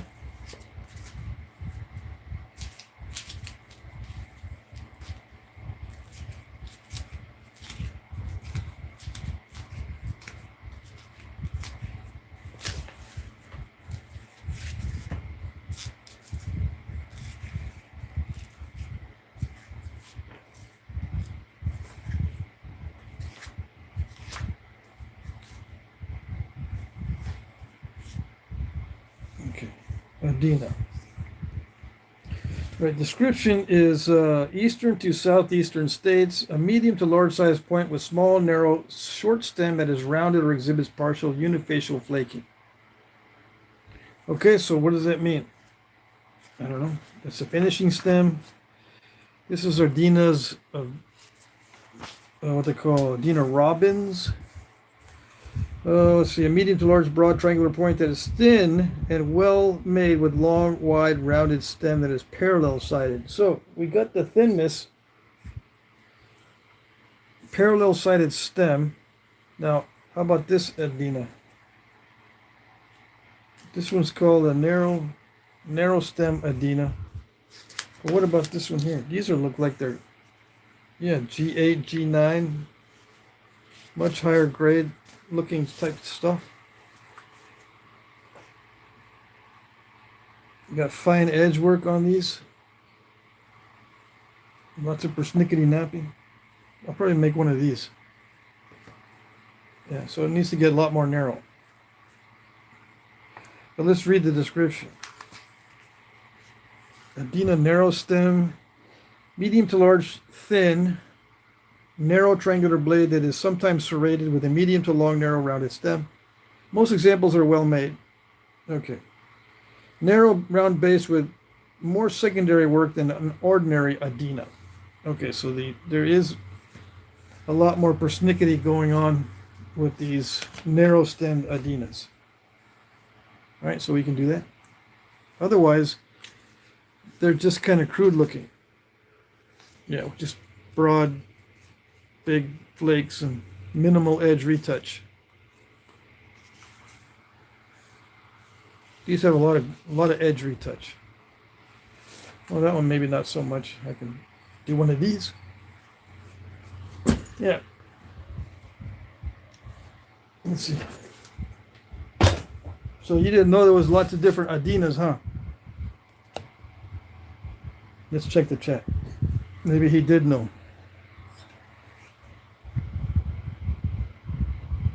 Look up Haskell. Let's see. Haskell's, is that Northern Plains?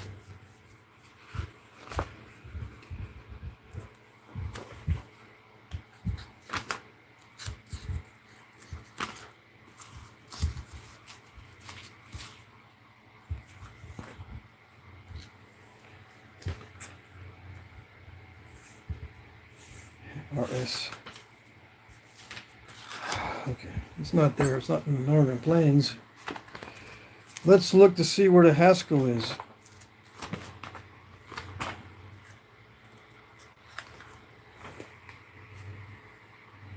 Oh yeah, if you want the 16th edition of this book, this is the 13th. If you want the 16th edition, I saw it on either Danny Collins' website or Flintknapping Supplies. I think it was Danny Collins, flintknappingtraditions.com. Had this book, 16th edition, for $45. Yeah. Let's see. Haskell. Don't spend more than 45 bucks on the 16th edition.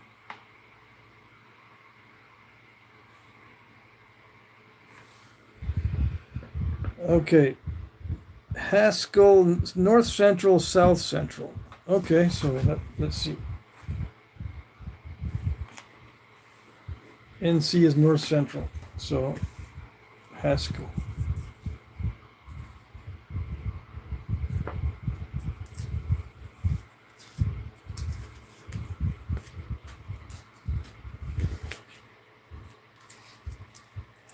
RS.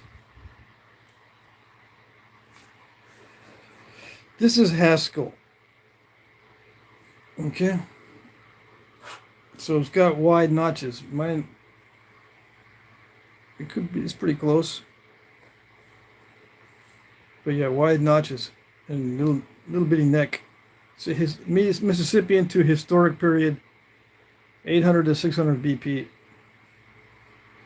Small thin triangular arrow point, yeah. So that's a Haskell.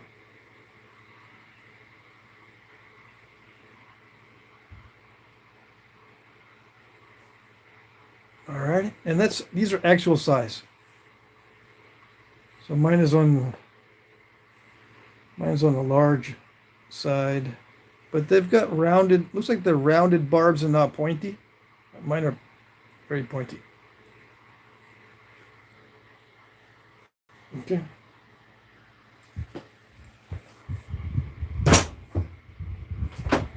What else? Let's see. Attorney Bailey, could be yours for a small fee, of course. Mike. Okay. Whose attorney are you? I see. Attorney Bailey giving away book secrets. Yeah. Oh well. Mm-hmm.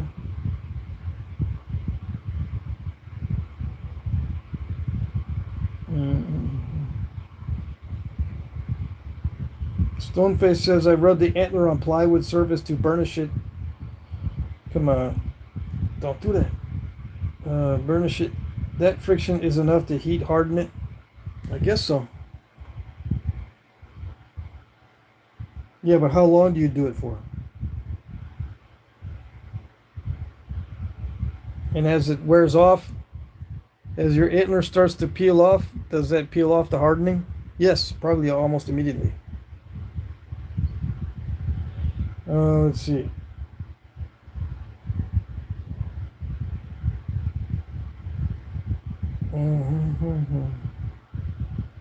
What the hell is BP? Is before present. BP is before 1950. Let me write that down.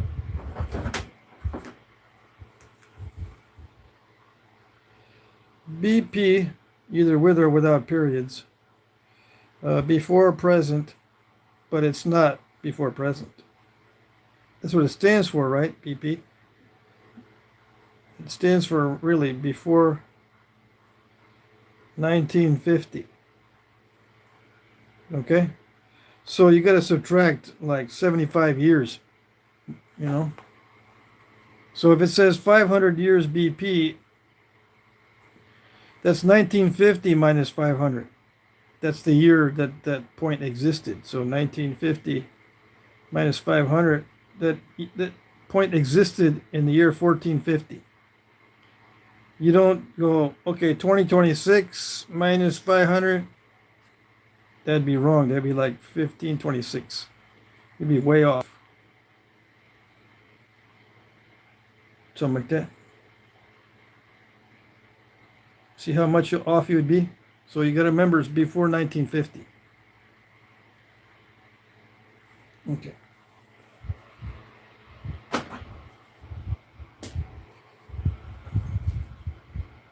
So let's see. Yep. Yep.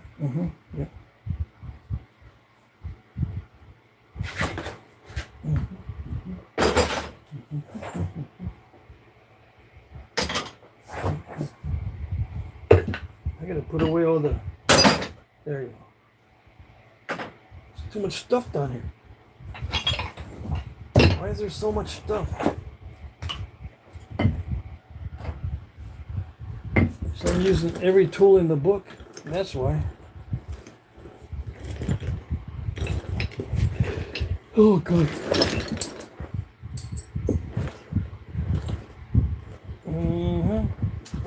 I'm finding every tool except the one I want.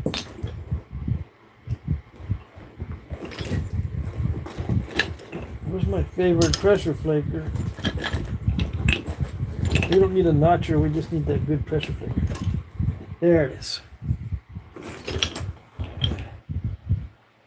Okay, so we make it really narrow. Yeah, okay. Where's the abrading stone? I don't know where it is. Okay, here it is. I lost my place where the Adino was. Messed up the book looking for the abrading stone.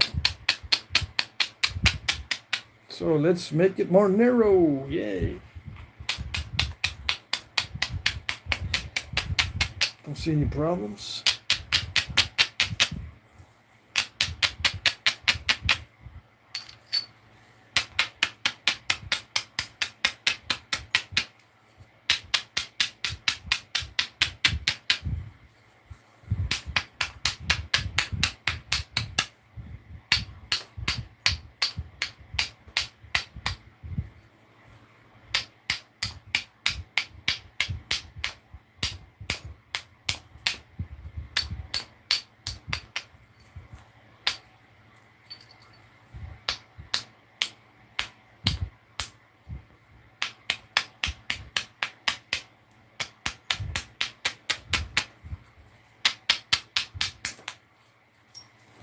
I saw no comments on the Adina,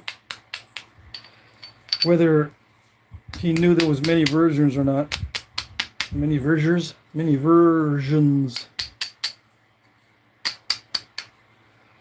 Different types of Adinas. We're going to make the one that's the most persnickety.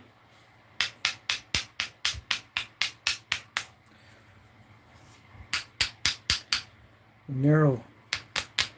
A narrow one with narrow stem. Because I'm not afraid that this tip is too pointy. With the narrow Adinas, this tip can be very pointy. Am I running out of time? I got 15 minutes. I'll go as far as I can with the natural tools. If it's taking too long, I'll switch to copper.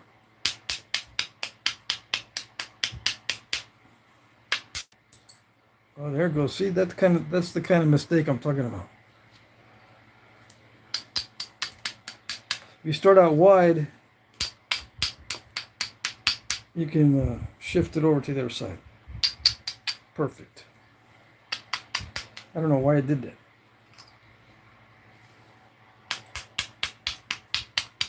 I'm actually not hitting it as hard as I was just a few seconds ago. There's also crystal pockets that might cause a little weakness.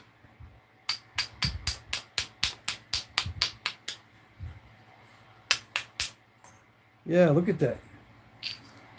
I don't think it's the crystal pockets causing the weakness. I think it's just easy to nap in that one spot. Super easy to flake. Yeah. Okay. The other spots are not as easy to flake as that spot.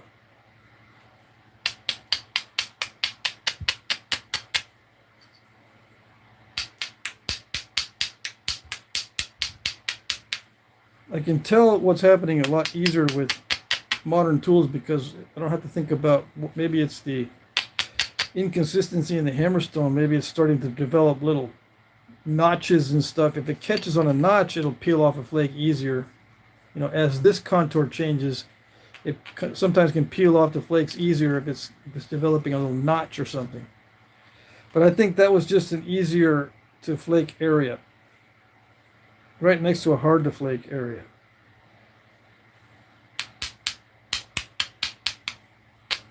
But with natural tools, you don't have to worry about, with modern tools, you don't have to worry about the natural tool issues of changing contours. The modern tools don't change the contour as quickly. See, I'm already dishing this out just by doing this, making this more narrow.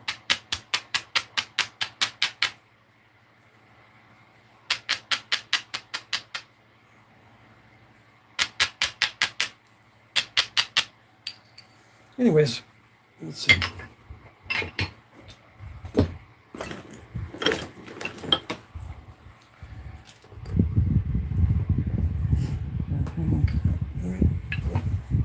For some reason, this pant leg is riding way too high. Okay.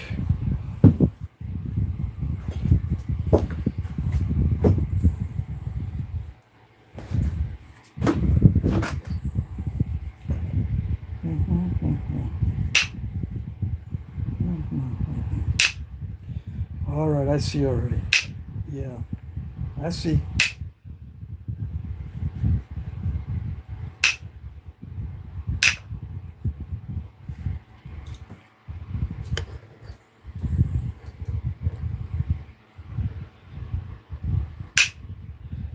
Okay. I think my tools are too damp. I think my tools need to dry out for a couple days.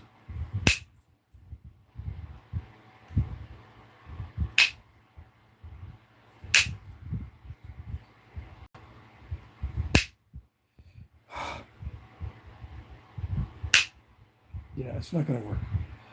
See that? Way too much antlers coming off. I think these tools are damp. So we're just going to do this with copper. Yeah. I'm not going to deal with it.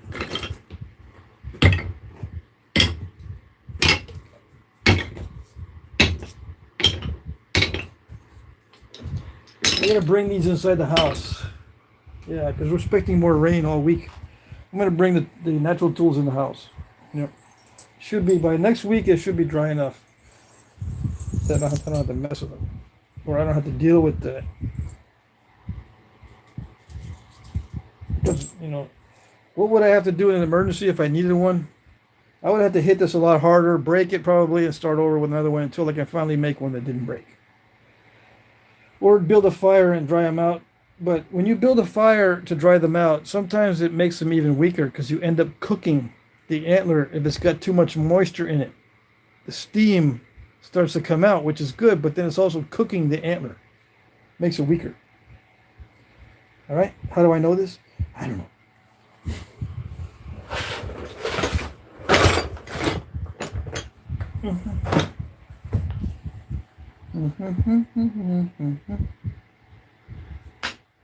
Oh, yeah, so much better.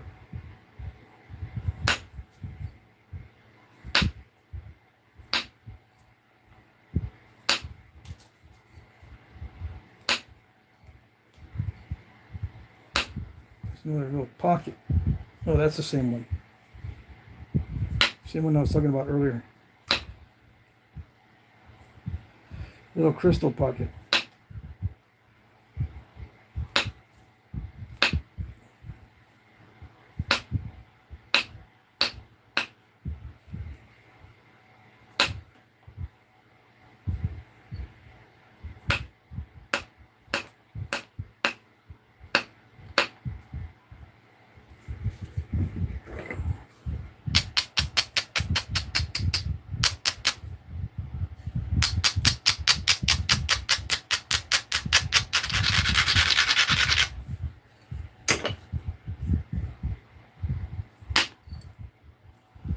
Yeah, see that? That's a problem.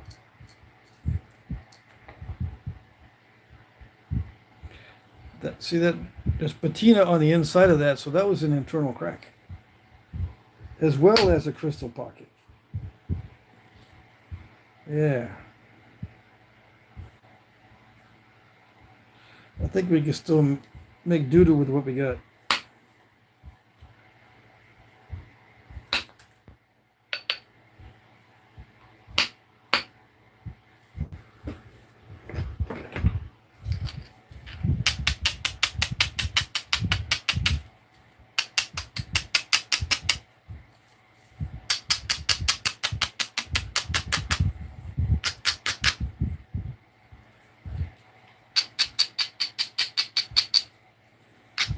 I had to turn off the chat so I can't see it in my viewfinder. In the horizontal format, the chat blocks like 1/3 of my screen, so I can't see exactly what I'm doing.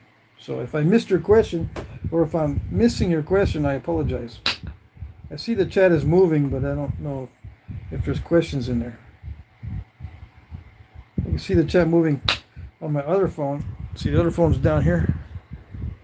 I can see, not like that. I can see the chat moving.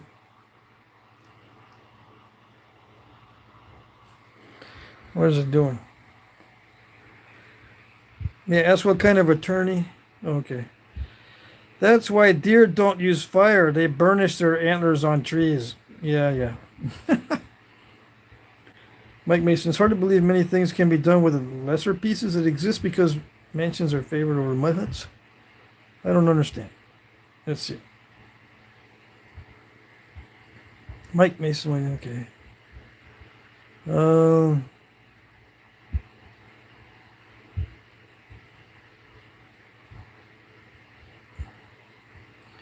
What is, okay, you guys see that andice points with all those overshots? WIKD. What is what WIKD? Oh, it's supposed to be wild. Yeah, okay. Mm-hmm.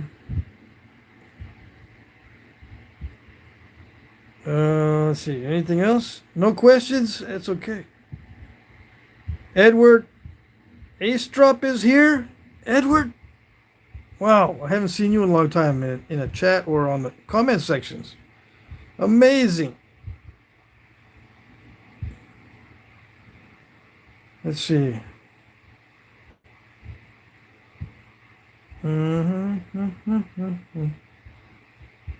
Let's see. Hey, Pat, could you show the cover of the book so I can screenshot it? Yeah.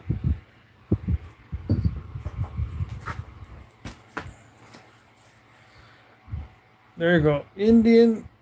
Official Overstreet identification and price guide to Indian arrowheads. 13th edition, but it's up to the 16th edition right now.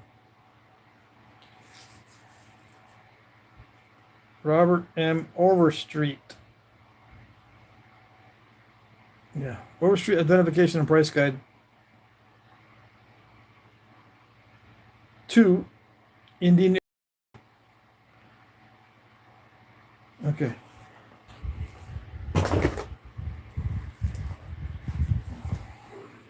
See what else.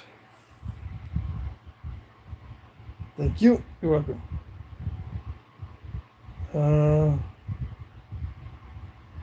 Just a random Bigfoot says, if there's any shortage of questions, I got plenty. Okay, ask your questions.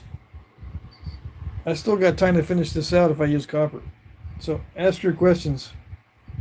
I'll check here in a minute. Put like 5 or 6 in there so I can answer them all at the same time.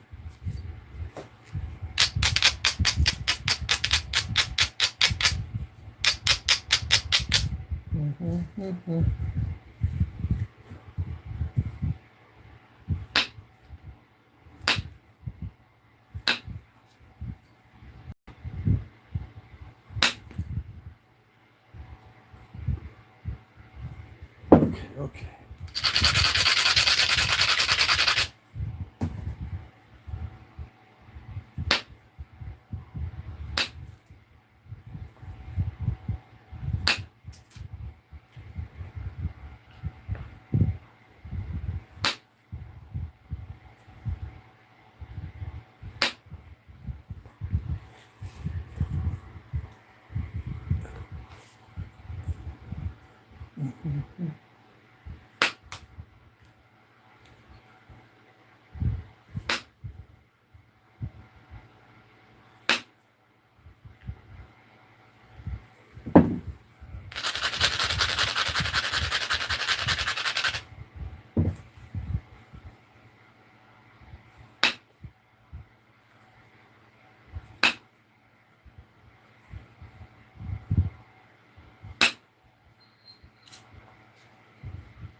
So Adinas are made of quartzite sometimes. It looks like in the book it said some of those are made of quartzite.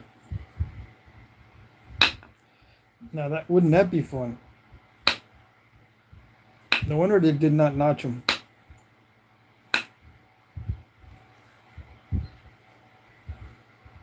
They did not notch them. They did not notch them.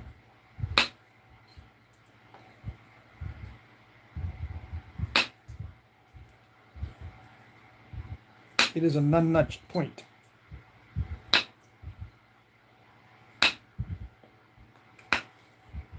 What am I doing now? I'm doing the final thinning. And I'm going to be shaping the stem here in a second. I'm trying to straighten out the sides and getting rid of lumps. To do this with antler indirect percussion, I need a very dry antler. Yeah. And lots of patience, because it probably still wouldn't do it right.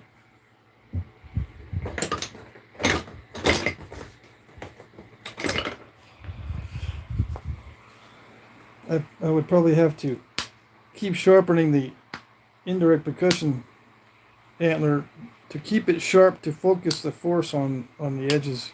'Cause I think what happens is this stuff is pretty sharp, and it's just chewing on the antler a lot.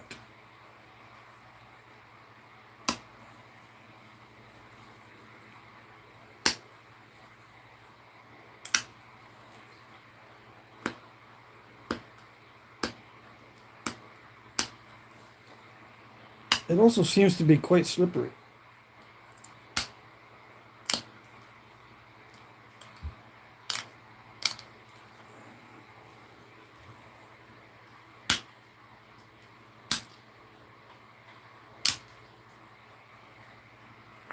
I think it's starting to rain outside.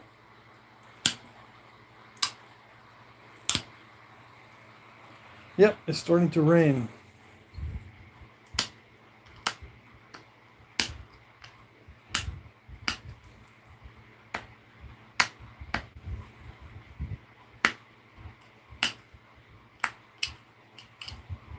So I don't know if they have this type of chert in Tennessee or wherever the Adinas are found. I lost my place in the book, or else I'd cheat and look in the book. But there's some hornstone in Tennessee. I don't know if these are made of hornstone sometimes.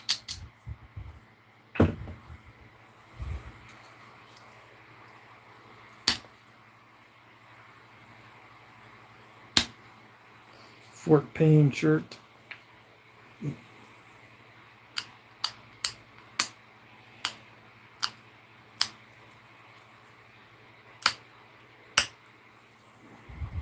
Center that point. Okay. So some of these are serrated. That's what it said. So I don't care about leaving the edges wonky. Yeah. I mean jaggedy. Not wonky, but jaggedy. I don't care about leaving the edges all jaggedy.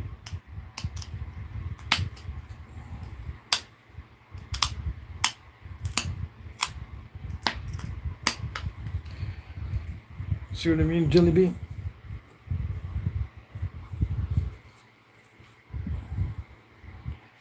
I can leave the edges all jaggedy. Like that. As long as they're straight, it'll work. I still got to pick at the tip a little bit more. Right? I'm not done yet. But I just want to show you that you can just leave the edges jagged as far as I know. As far as I know, excuse me. All right, what questions do we have, or were you just bluffing?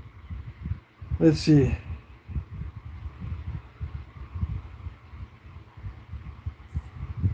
Let's see.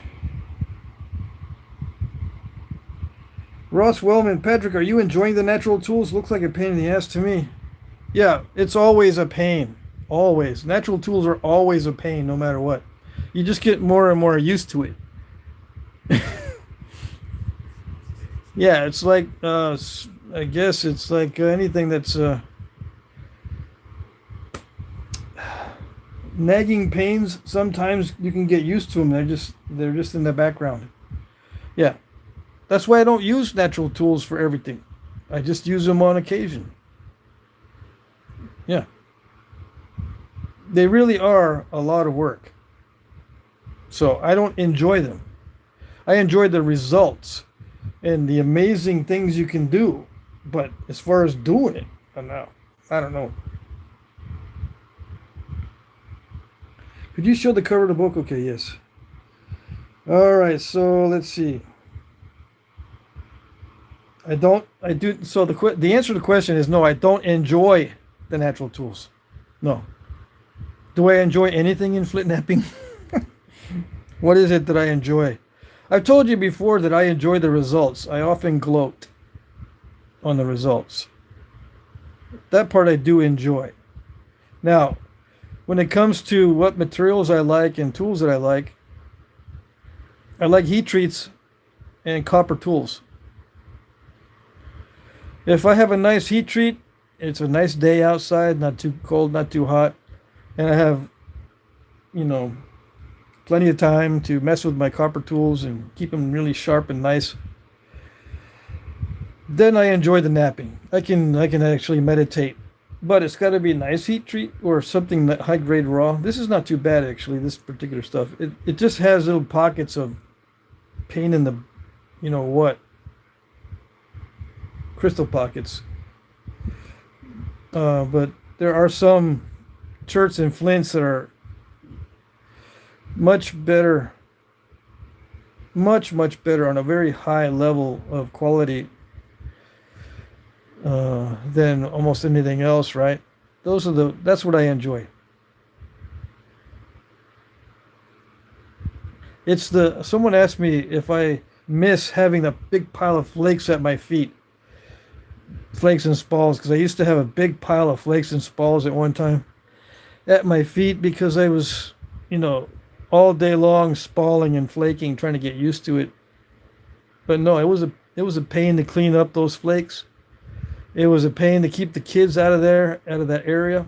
It was mostly cruddy stones that were, too difficult to knap raw. So it's the quality, not the quantity, that I miss. Yeah, I don't miss having a big pile of flakes. I miss having a lot of quality rocks. Have I ever had a lot of quality rocks? Well, there was a time where I was heavily into heat treating. So yeah, I had, but they were smallish flakes, but they were nice heat treats. Yeah, there was a time where I had plenty of heat treats. I got to get back into it. I keep saying that. Anyways, I could go into that, talk about that for a while.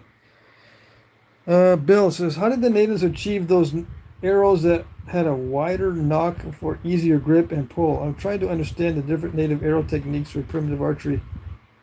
Oh, okay, the tapering stuff. It's pretty straightforward if you understand how they started. Yeah, you start with a natural shoot. Obviously, I'll give you a diagram. Okay, I'm going to exaggerate, but this is wider here, right? This is the sky. This is the ground. Okay, sorry I'm dumbing this down a lot. They grow like this, right? They're thicker down here. So most Native Americans would build their arrows so that this is pointing toward a target. The sky part is pointing toward a target when you shoot. This is most Native American arrows. This does not apply to reed. Reed. We are not discussing reed. Okay? This is natural shoots. So, shoots and suckers, right? Okay, so this is wider down here. So this up here would be, first of all, this must be wide enough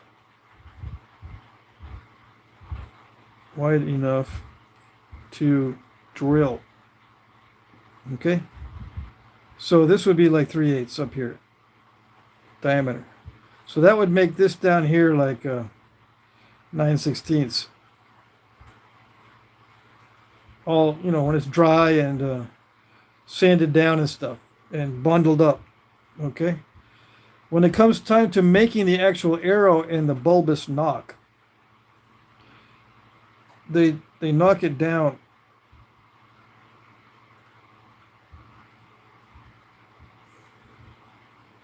I'm exaggerating again. This part here is carved down. This is still 3/8. But they carve this down, and this down here is still 9/16. Okay? It takes a while to carve this down. Now you might say, well, doesn't that weaken it down here? Well, if you look at the cross section, the original and then the carved down one, if this is the ground side and this is the sky side, if this is the ground side, the pith, there's a pith in here. On the ground side, it's very minor. On the sky side, that pith gets wider. The pith is wide up here, so that's why it's easy to drill. Wide pith and narrow pith. So even if it has a pith in here, it still has lots of wood on the sides because it's so narrow. The pith is so narrow. Okay, so that's a good question about the pith being an issue. It is an issue if you do it the other way around. If you put the fat side up here, that becomes an issue. Down here, when you try to carve a knock, you're going to have a big old pith. It's going to be big, and it's going to snap right there. So what you want to do is you want to have it thick down at the bottom or the ground side where you have the knock. Okay, so that you don't have to worry. It's a narrow pith. And it takes time to carve this down. Now, is it barrel shaped? Like, do they immediately taper this, or do they come down a ways first and then start tapering? What I do is I come down at least about 4 inches before I start tapering. That gives me plenty of room for the tang and stuff. Maybe 3 inches. It just give me enough room to feel safe before I start tapering this down. And this across there, like this, I don't know, this is like 5/16 minimum. Don't make it any more narrow than 5/16 down here. Just above the knock. Okay? So you've got like a 1/8 and 1/8 on each side. It's usually not that much. By the time you get it all sanded down and everything, instead of 9/16, it's probably about like a 1/2 inch across the knock at the widest area. Okay? I think I covered everything. Reed is not like this. Reed is the opposite, where the fat side's up here and the skinny side's down there, but I don't want to get into that because a lot of times they would create wooden plugs that they inserted in the bottom for the knocks on reeds. Anyways.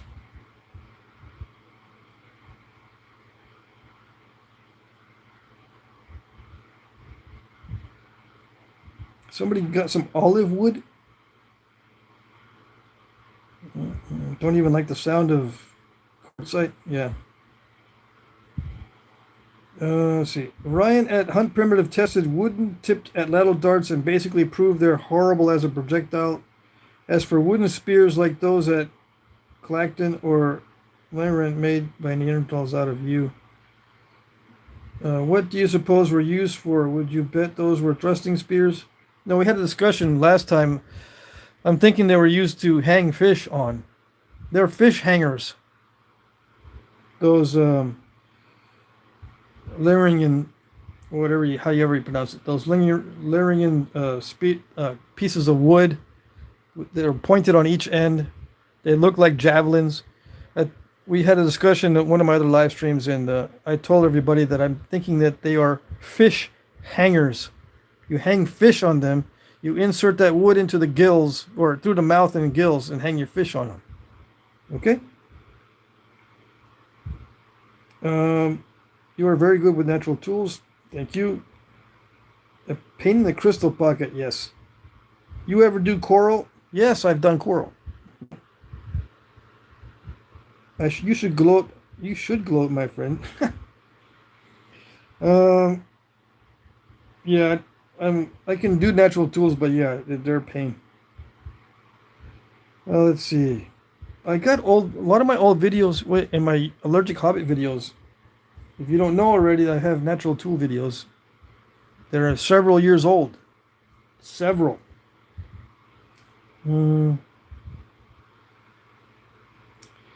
Let's see. How did they stop the barrel from kicking? Maybe I can ask later when you have How do they stop the arrow from kicking? Some of these hardwoods that they use for arrows are very stiff. They don't kick. They don't use Port Orford cedar. That's for sure. Okay? The Native Americans, I don't think they ever used Port Orford cedar for anything. Not like we do nowadays, as an example.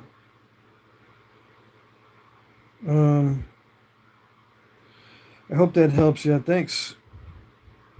Interesting. So why would they have spent the time to make them out of yew when softwood was so much easier to work? When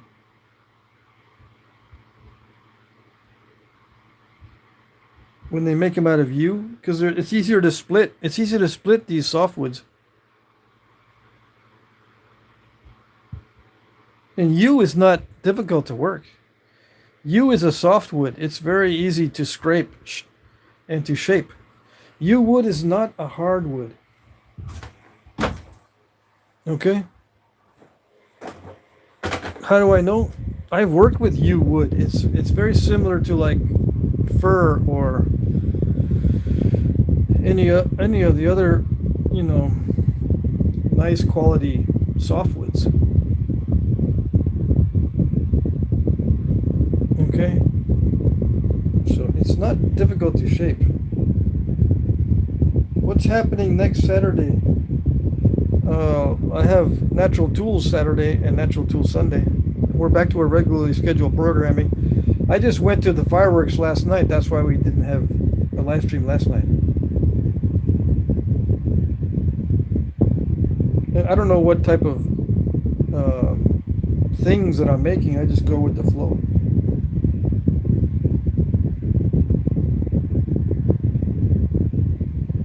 What I mean is, as the arrow is let go of the fat nock at the end, causing your arrow to kick. It doesn't. It's so lightweight, it won't cause it to kick.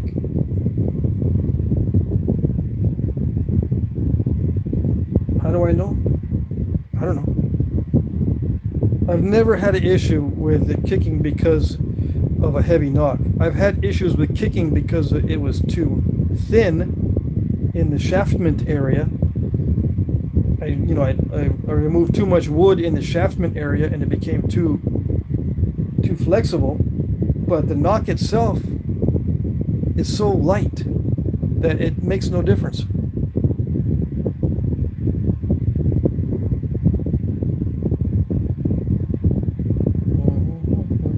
You have audio feedback?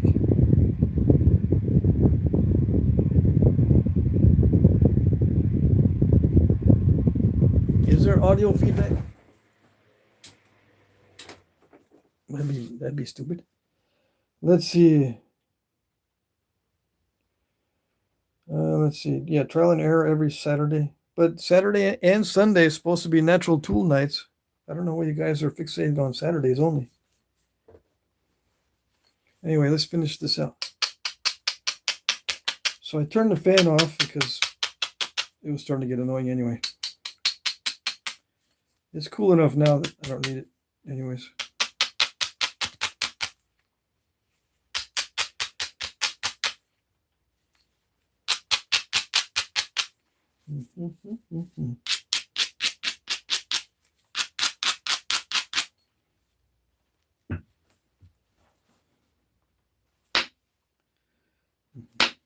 There are some stones that make Flintknapping very unenjoyable.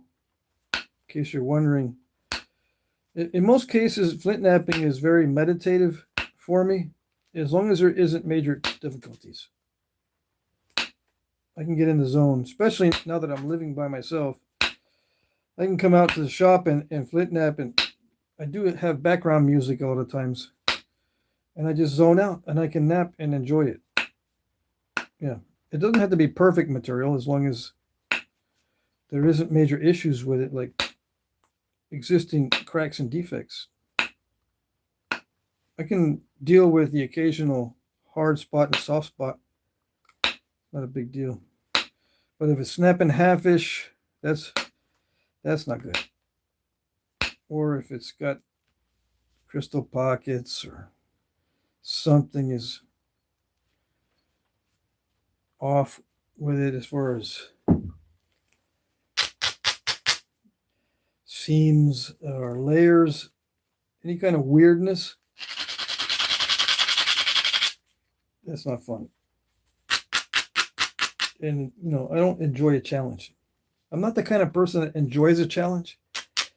I enjoy it when I'm, if it's a difficult thing to do and I have enough skill to overcome the difficulties, yeah, that's okay. But if I don't have the skills to overcome the difficulties, some people call that challenging. I call that misery. Yeah.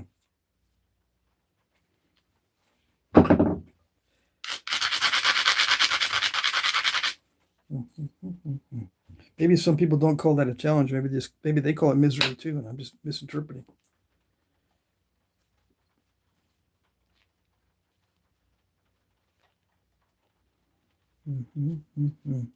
I still see a curve in this. I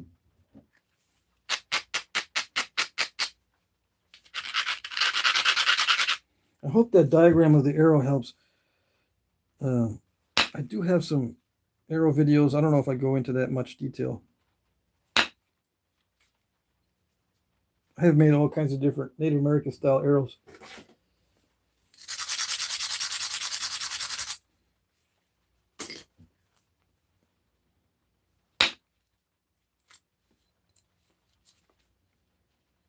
Someone's going to ask me, okay, what is the most interesting Native American style arrows? I don't know. The California types are pretty interesting. Same with the bows.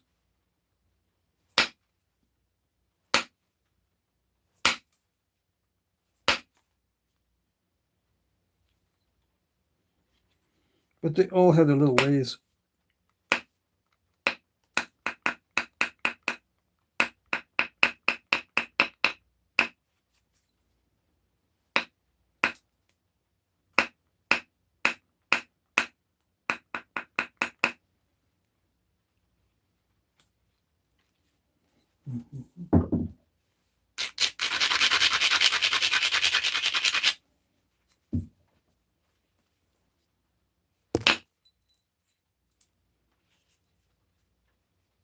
I keep thinking about the arrows kicking out to the side because the nocks are heavy. I have never heard of that.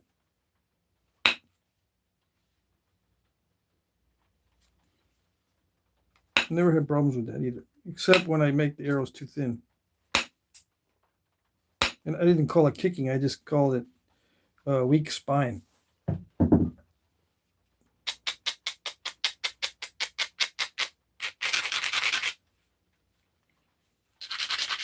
I'm not making fun of you. I just hadn't. I had never thought of that aspect, and it had never come up.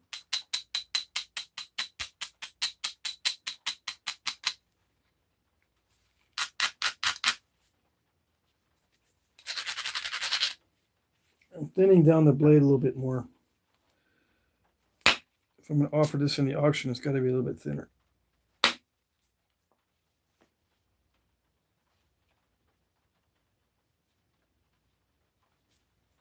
Okay, so that's good enough.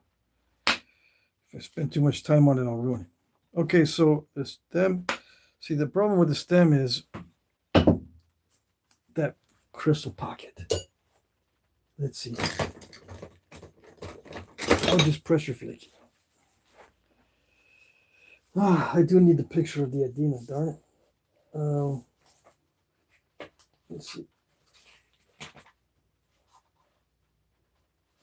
East Central. Oh, where was it? Maybe North Central has it. South Central. Let's try South Central.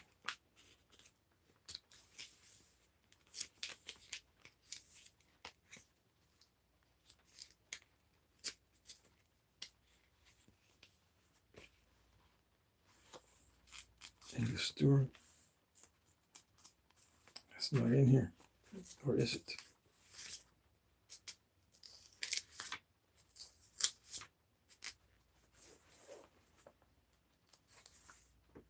Yeah, there are Adinas in here, but that's not it. East Central.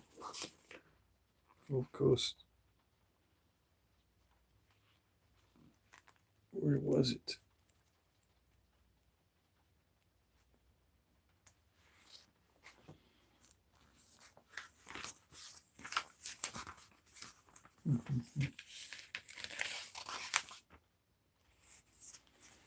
Okay.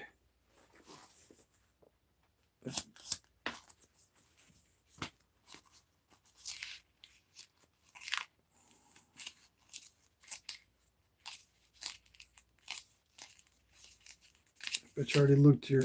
Yeah.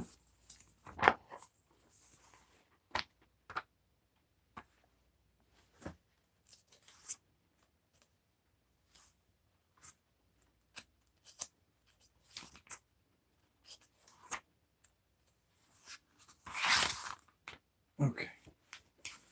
So these are ideas. The narrow stem. So they're in various sections. So I'm going to make one of these. Where is it?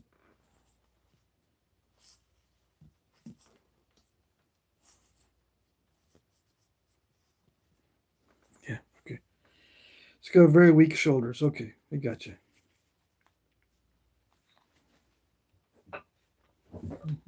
I can actually do this with indirect percussion.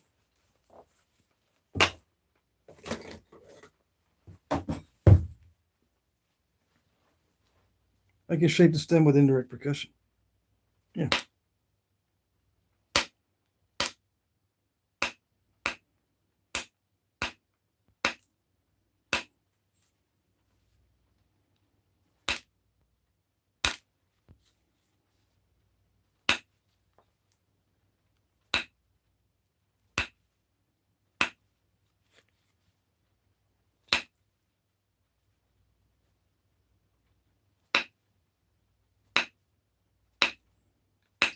So quiet without the fan.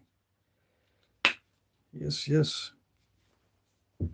The stems were not ground, right?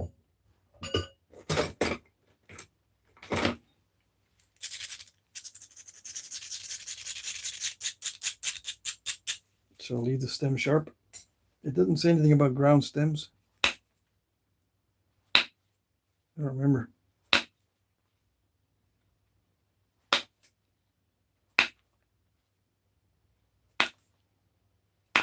They are late archaic, so the stems are probably not ground out. Okay.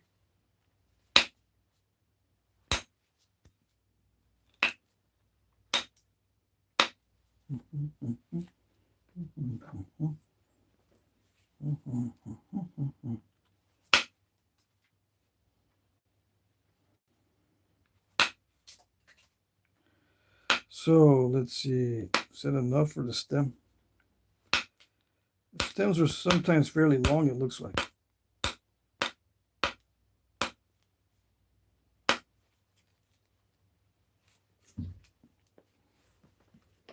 Yeah, not long enough. Okay.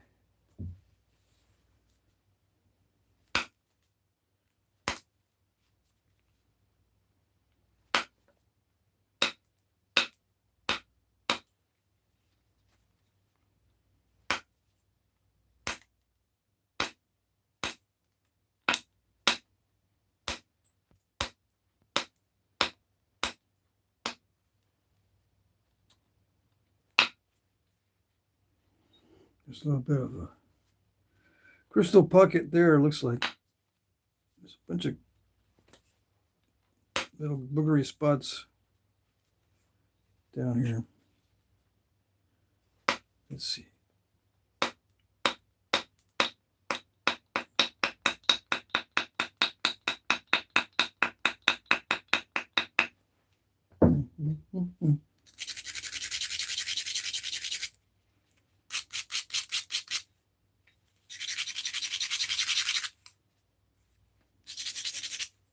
Okay, so I'm going to take some big old flakes, comparatively speaking, compared to the ones I was just taking.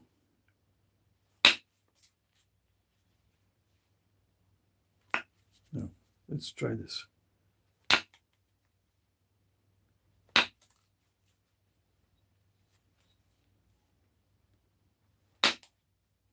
Yeah, like that. Okay. Looks like there were some bold flakes on the base, yeah. Or the stem. Looks like there were bold flakes down here as well as on the blade. Cool. I don't want to have to do a lot of persnickety little flakes. Like some points have stems that are very persnickety. Not this one, apparently.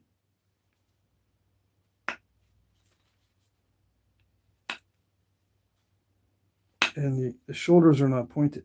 They're a little bit rounded. Oops. What happened there?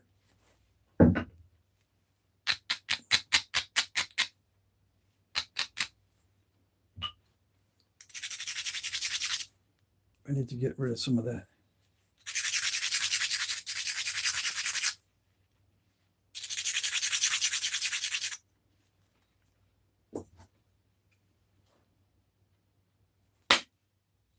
Yeah, like that.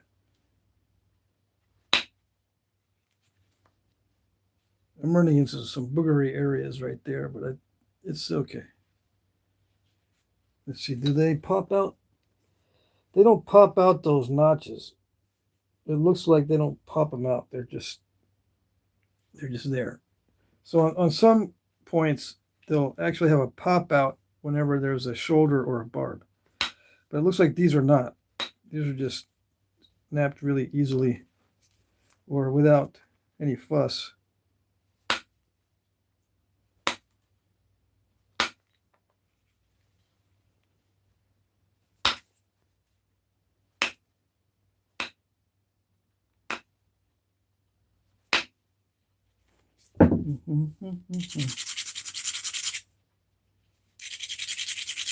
I bet you they were nicely tapered, right? If it says thin, that means they probably were tapered.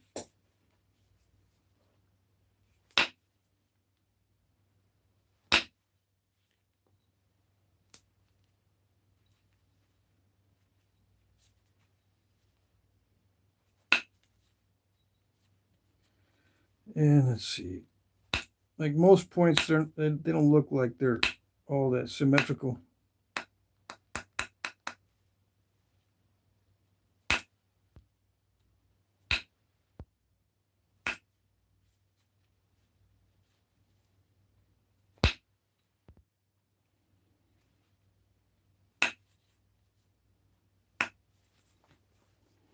Okay, so they had a little bit of straightness in that area. And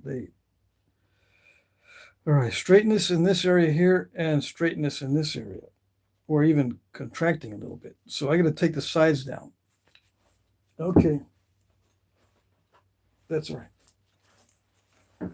Yeah, the sides are they're too wide, and this is too wide. It's an easy fix. Or easy requirement.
All right, same on the other side.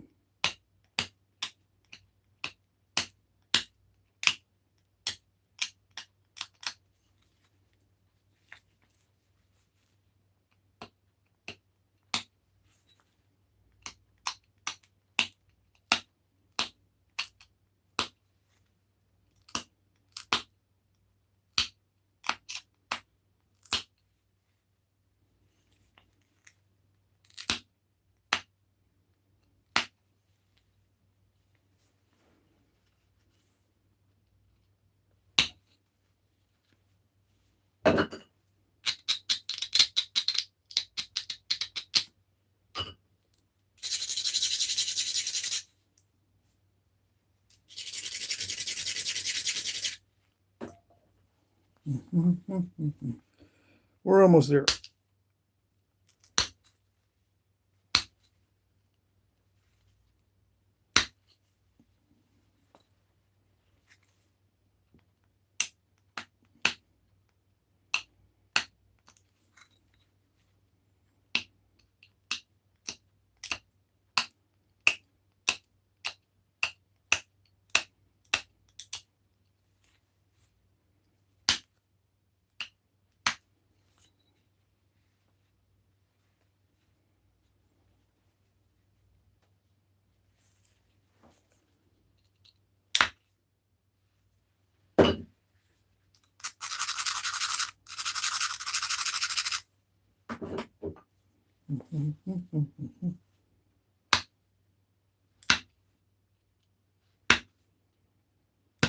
Okay.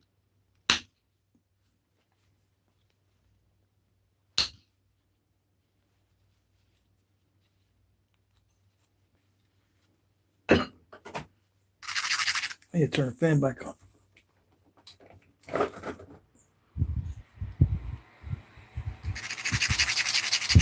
Almost done.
I don't know. Let's see.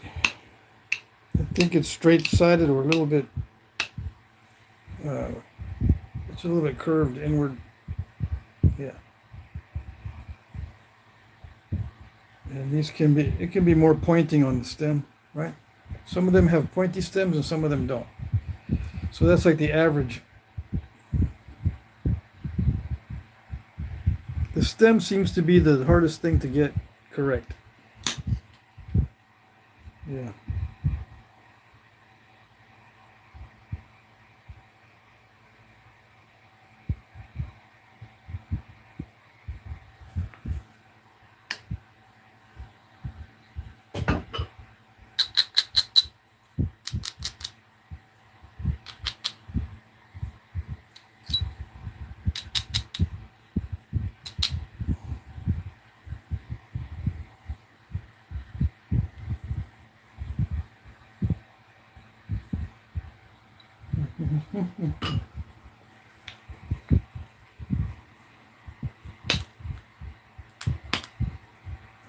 Come on.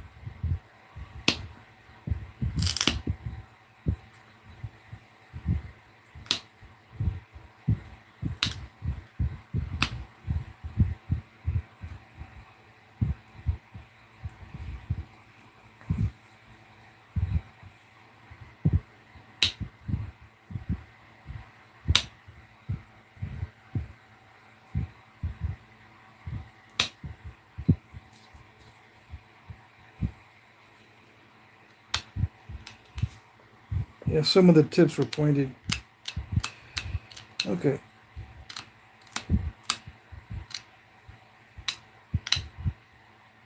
There's enough of a range in the shapes that if you mess up, it's still within range. Yeah, so that's good.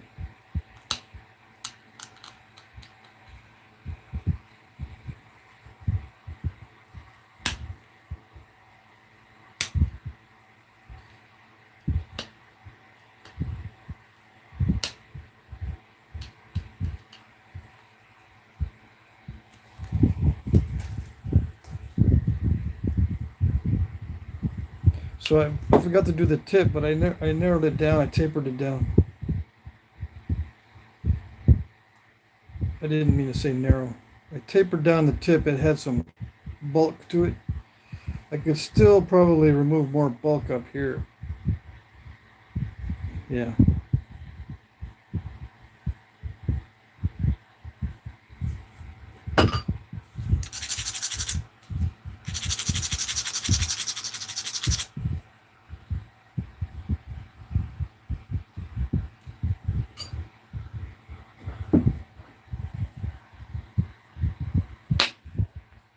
Yeah, like that.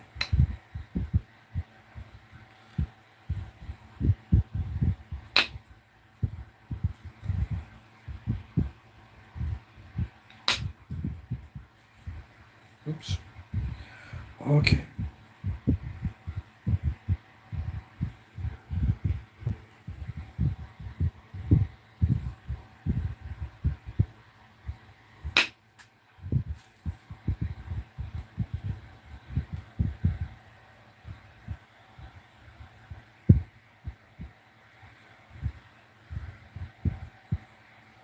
Still looks like I have a curve in it.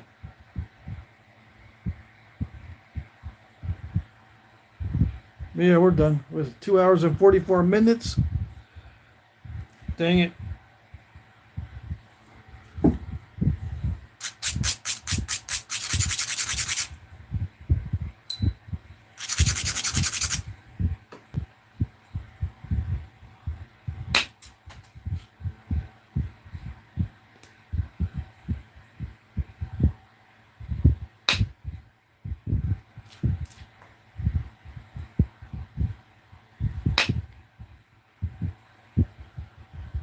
Okay. Yes. So, yeah. I just took a couple of big flakes to get that curve. It had some bulk on one side. That's it. How would it be hafted? That's a good question. I'm glad you asked. No, it's gonna take too long. Dang it. Is it gonna take too long? Probably. Yeah. Where is... Okay. Probably hafted in something like this. Spear tip. Or a knife. I would say I would wrap up on the blade as well as on the stem. This notch is pretty deep, but it gives you an idea. If I push it all the way to the bottom, it won't fit. Anyways, yeah, I would wrap a little bit on the blade as well as on the stem if I were to haft this, and I would have to do a spear or a knife handle. Yeah. This is a little bit too wide, but yeah, knife handle. Let's see, where is I made this out of stone, with stone tools. That's a little bit weird. I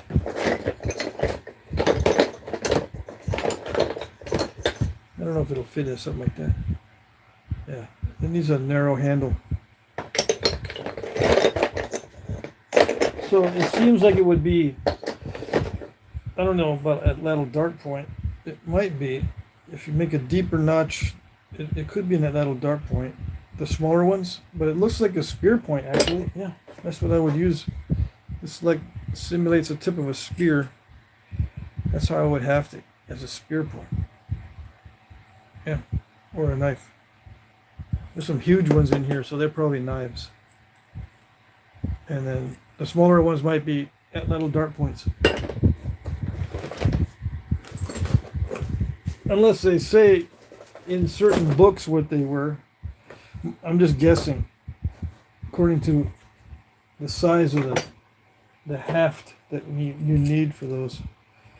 I would make a spear point that looks like that. But I suppose this could be a spear point also.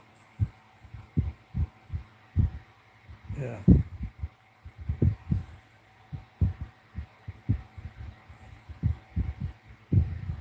The tapered stem resists impact really well. When you wrap it, it resists impact. It's a strong stem. But you have to have a lot of glue because it can pull out easily. Okay. What else?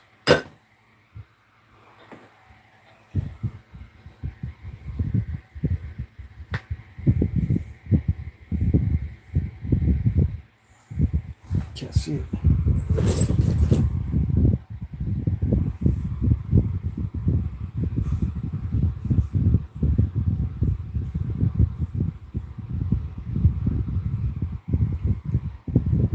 Close enough.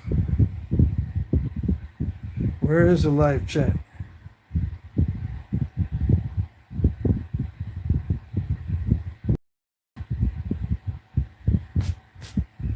Yeah, just a random Bigfoot says, no one asks you to haft it ever. I know. That's one of my pet peeves. All right, hopefully you liked it. Yeah, some people like it. Cool. Spear point for sure. Poke holes in megafauna. Everybody gets to eat. Yeah, but these are not megafauna. These are late archaic to late woodland. Yeah, these are recent.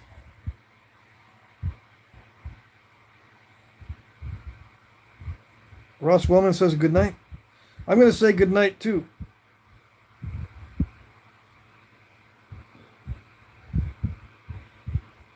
If an artisan is an act of man, what would wind do to the sandcastle over time?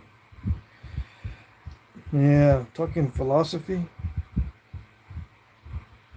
What is most interesting has nothing to do with what exactly there had particularly. Let's see.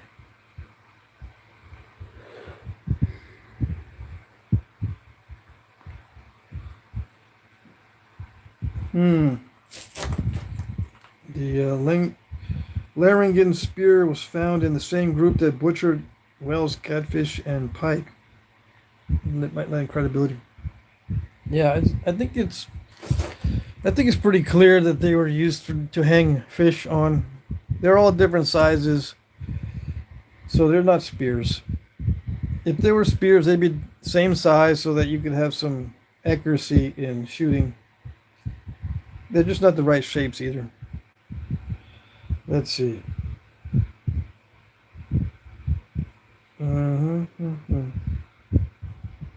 Rumbling noise. Yeah, the fan is right on the phone and on my face.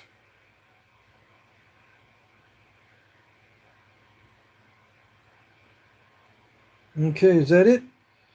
Yeah. I'm glad you liked it. It'll be in the auction. It has nice translucency with this root beerish looking stuff. I like it. Let's see if it's got like weird spots in it. Anything weird? No? Sometimes you find a clear spot. Exceptionally clear spot. Like there's a little dot right there. And that crystal pocket near the edge, that's pretty clear. Other than that, it's normal. Normal chert or flint. I think this is a flint because it's very chalky. Has very chalky cortex. Yeah. Too bad it had little mishaps or little defects. These little crystal pockets. Other than that, though, it's nice. Yeah. I'll mess with it a little bit more off camera so I can get it nice and sharp. Okay? All right. There you go. That's it.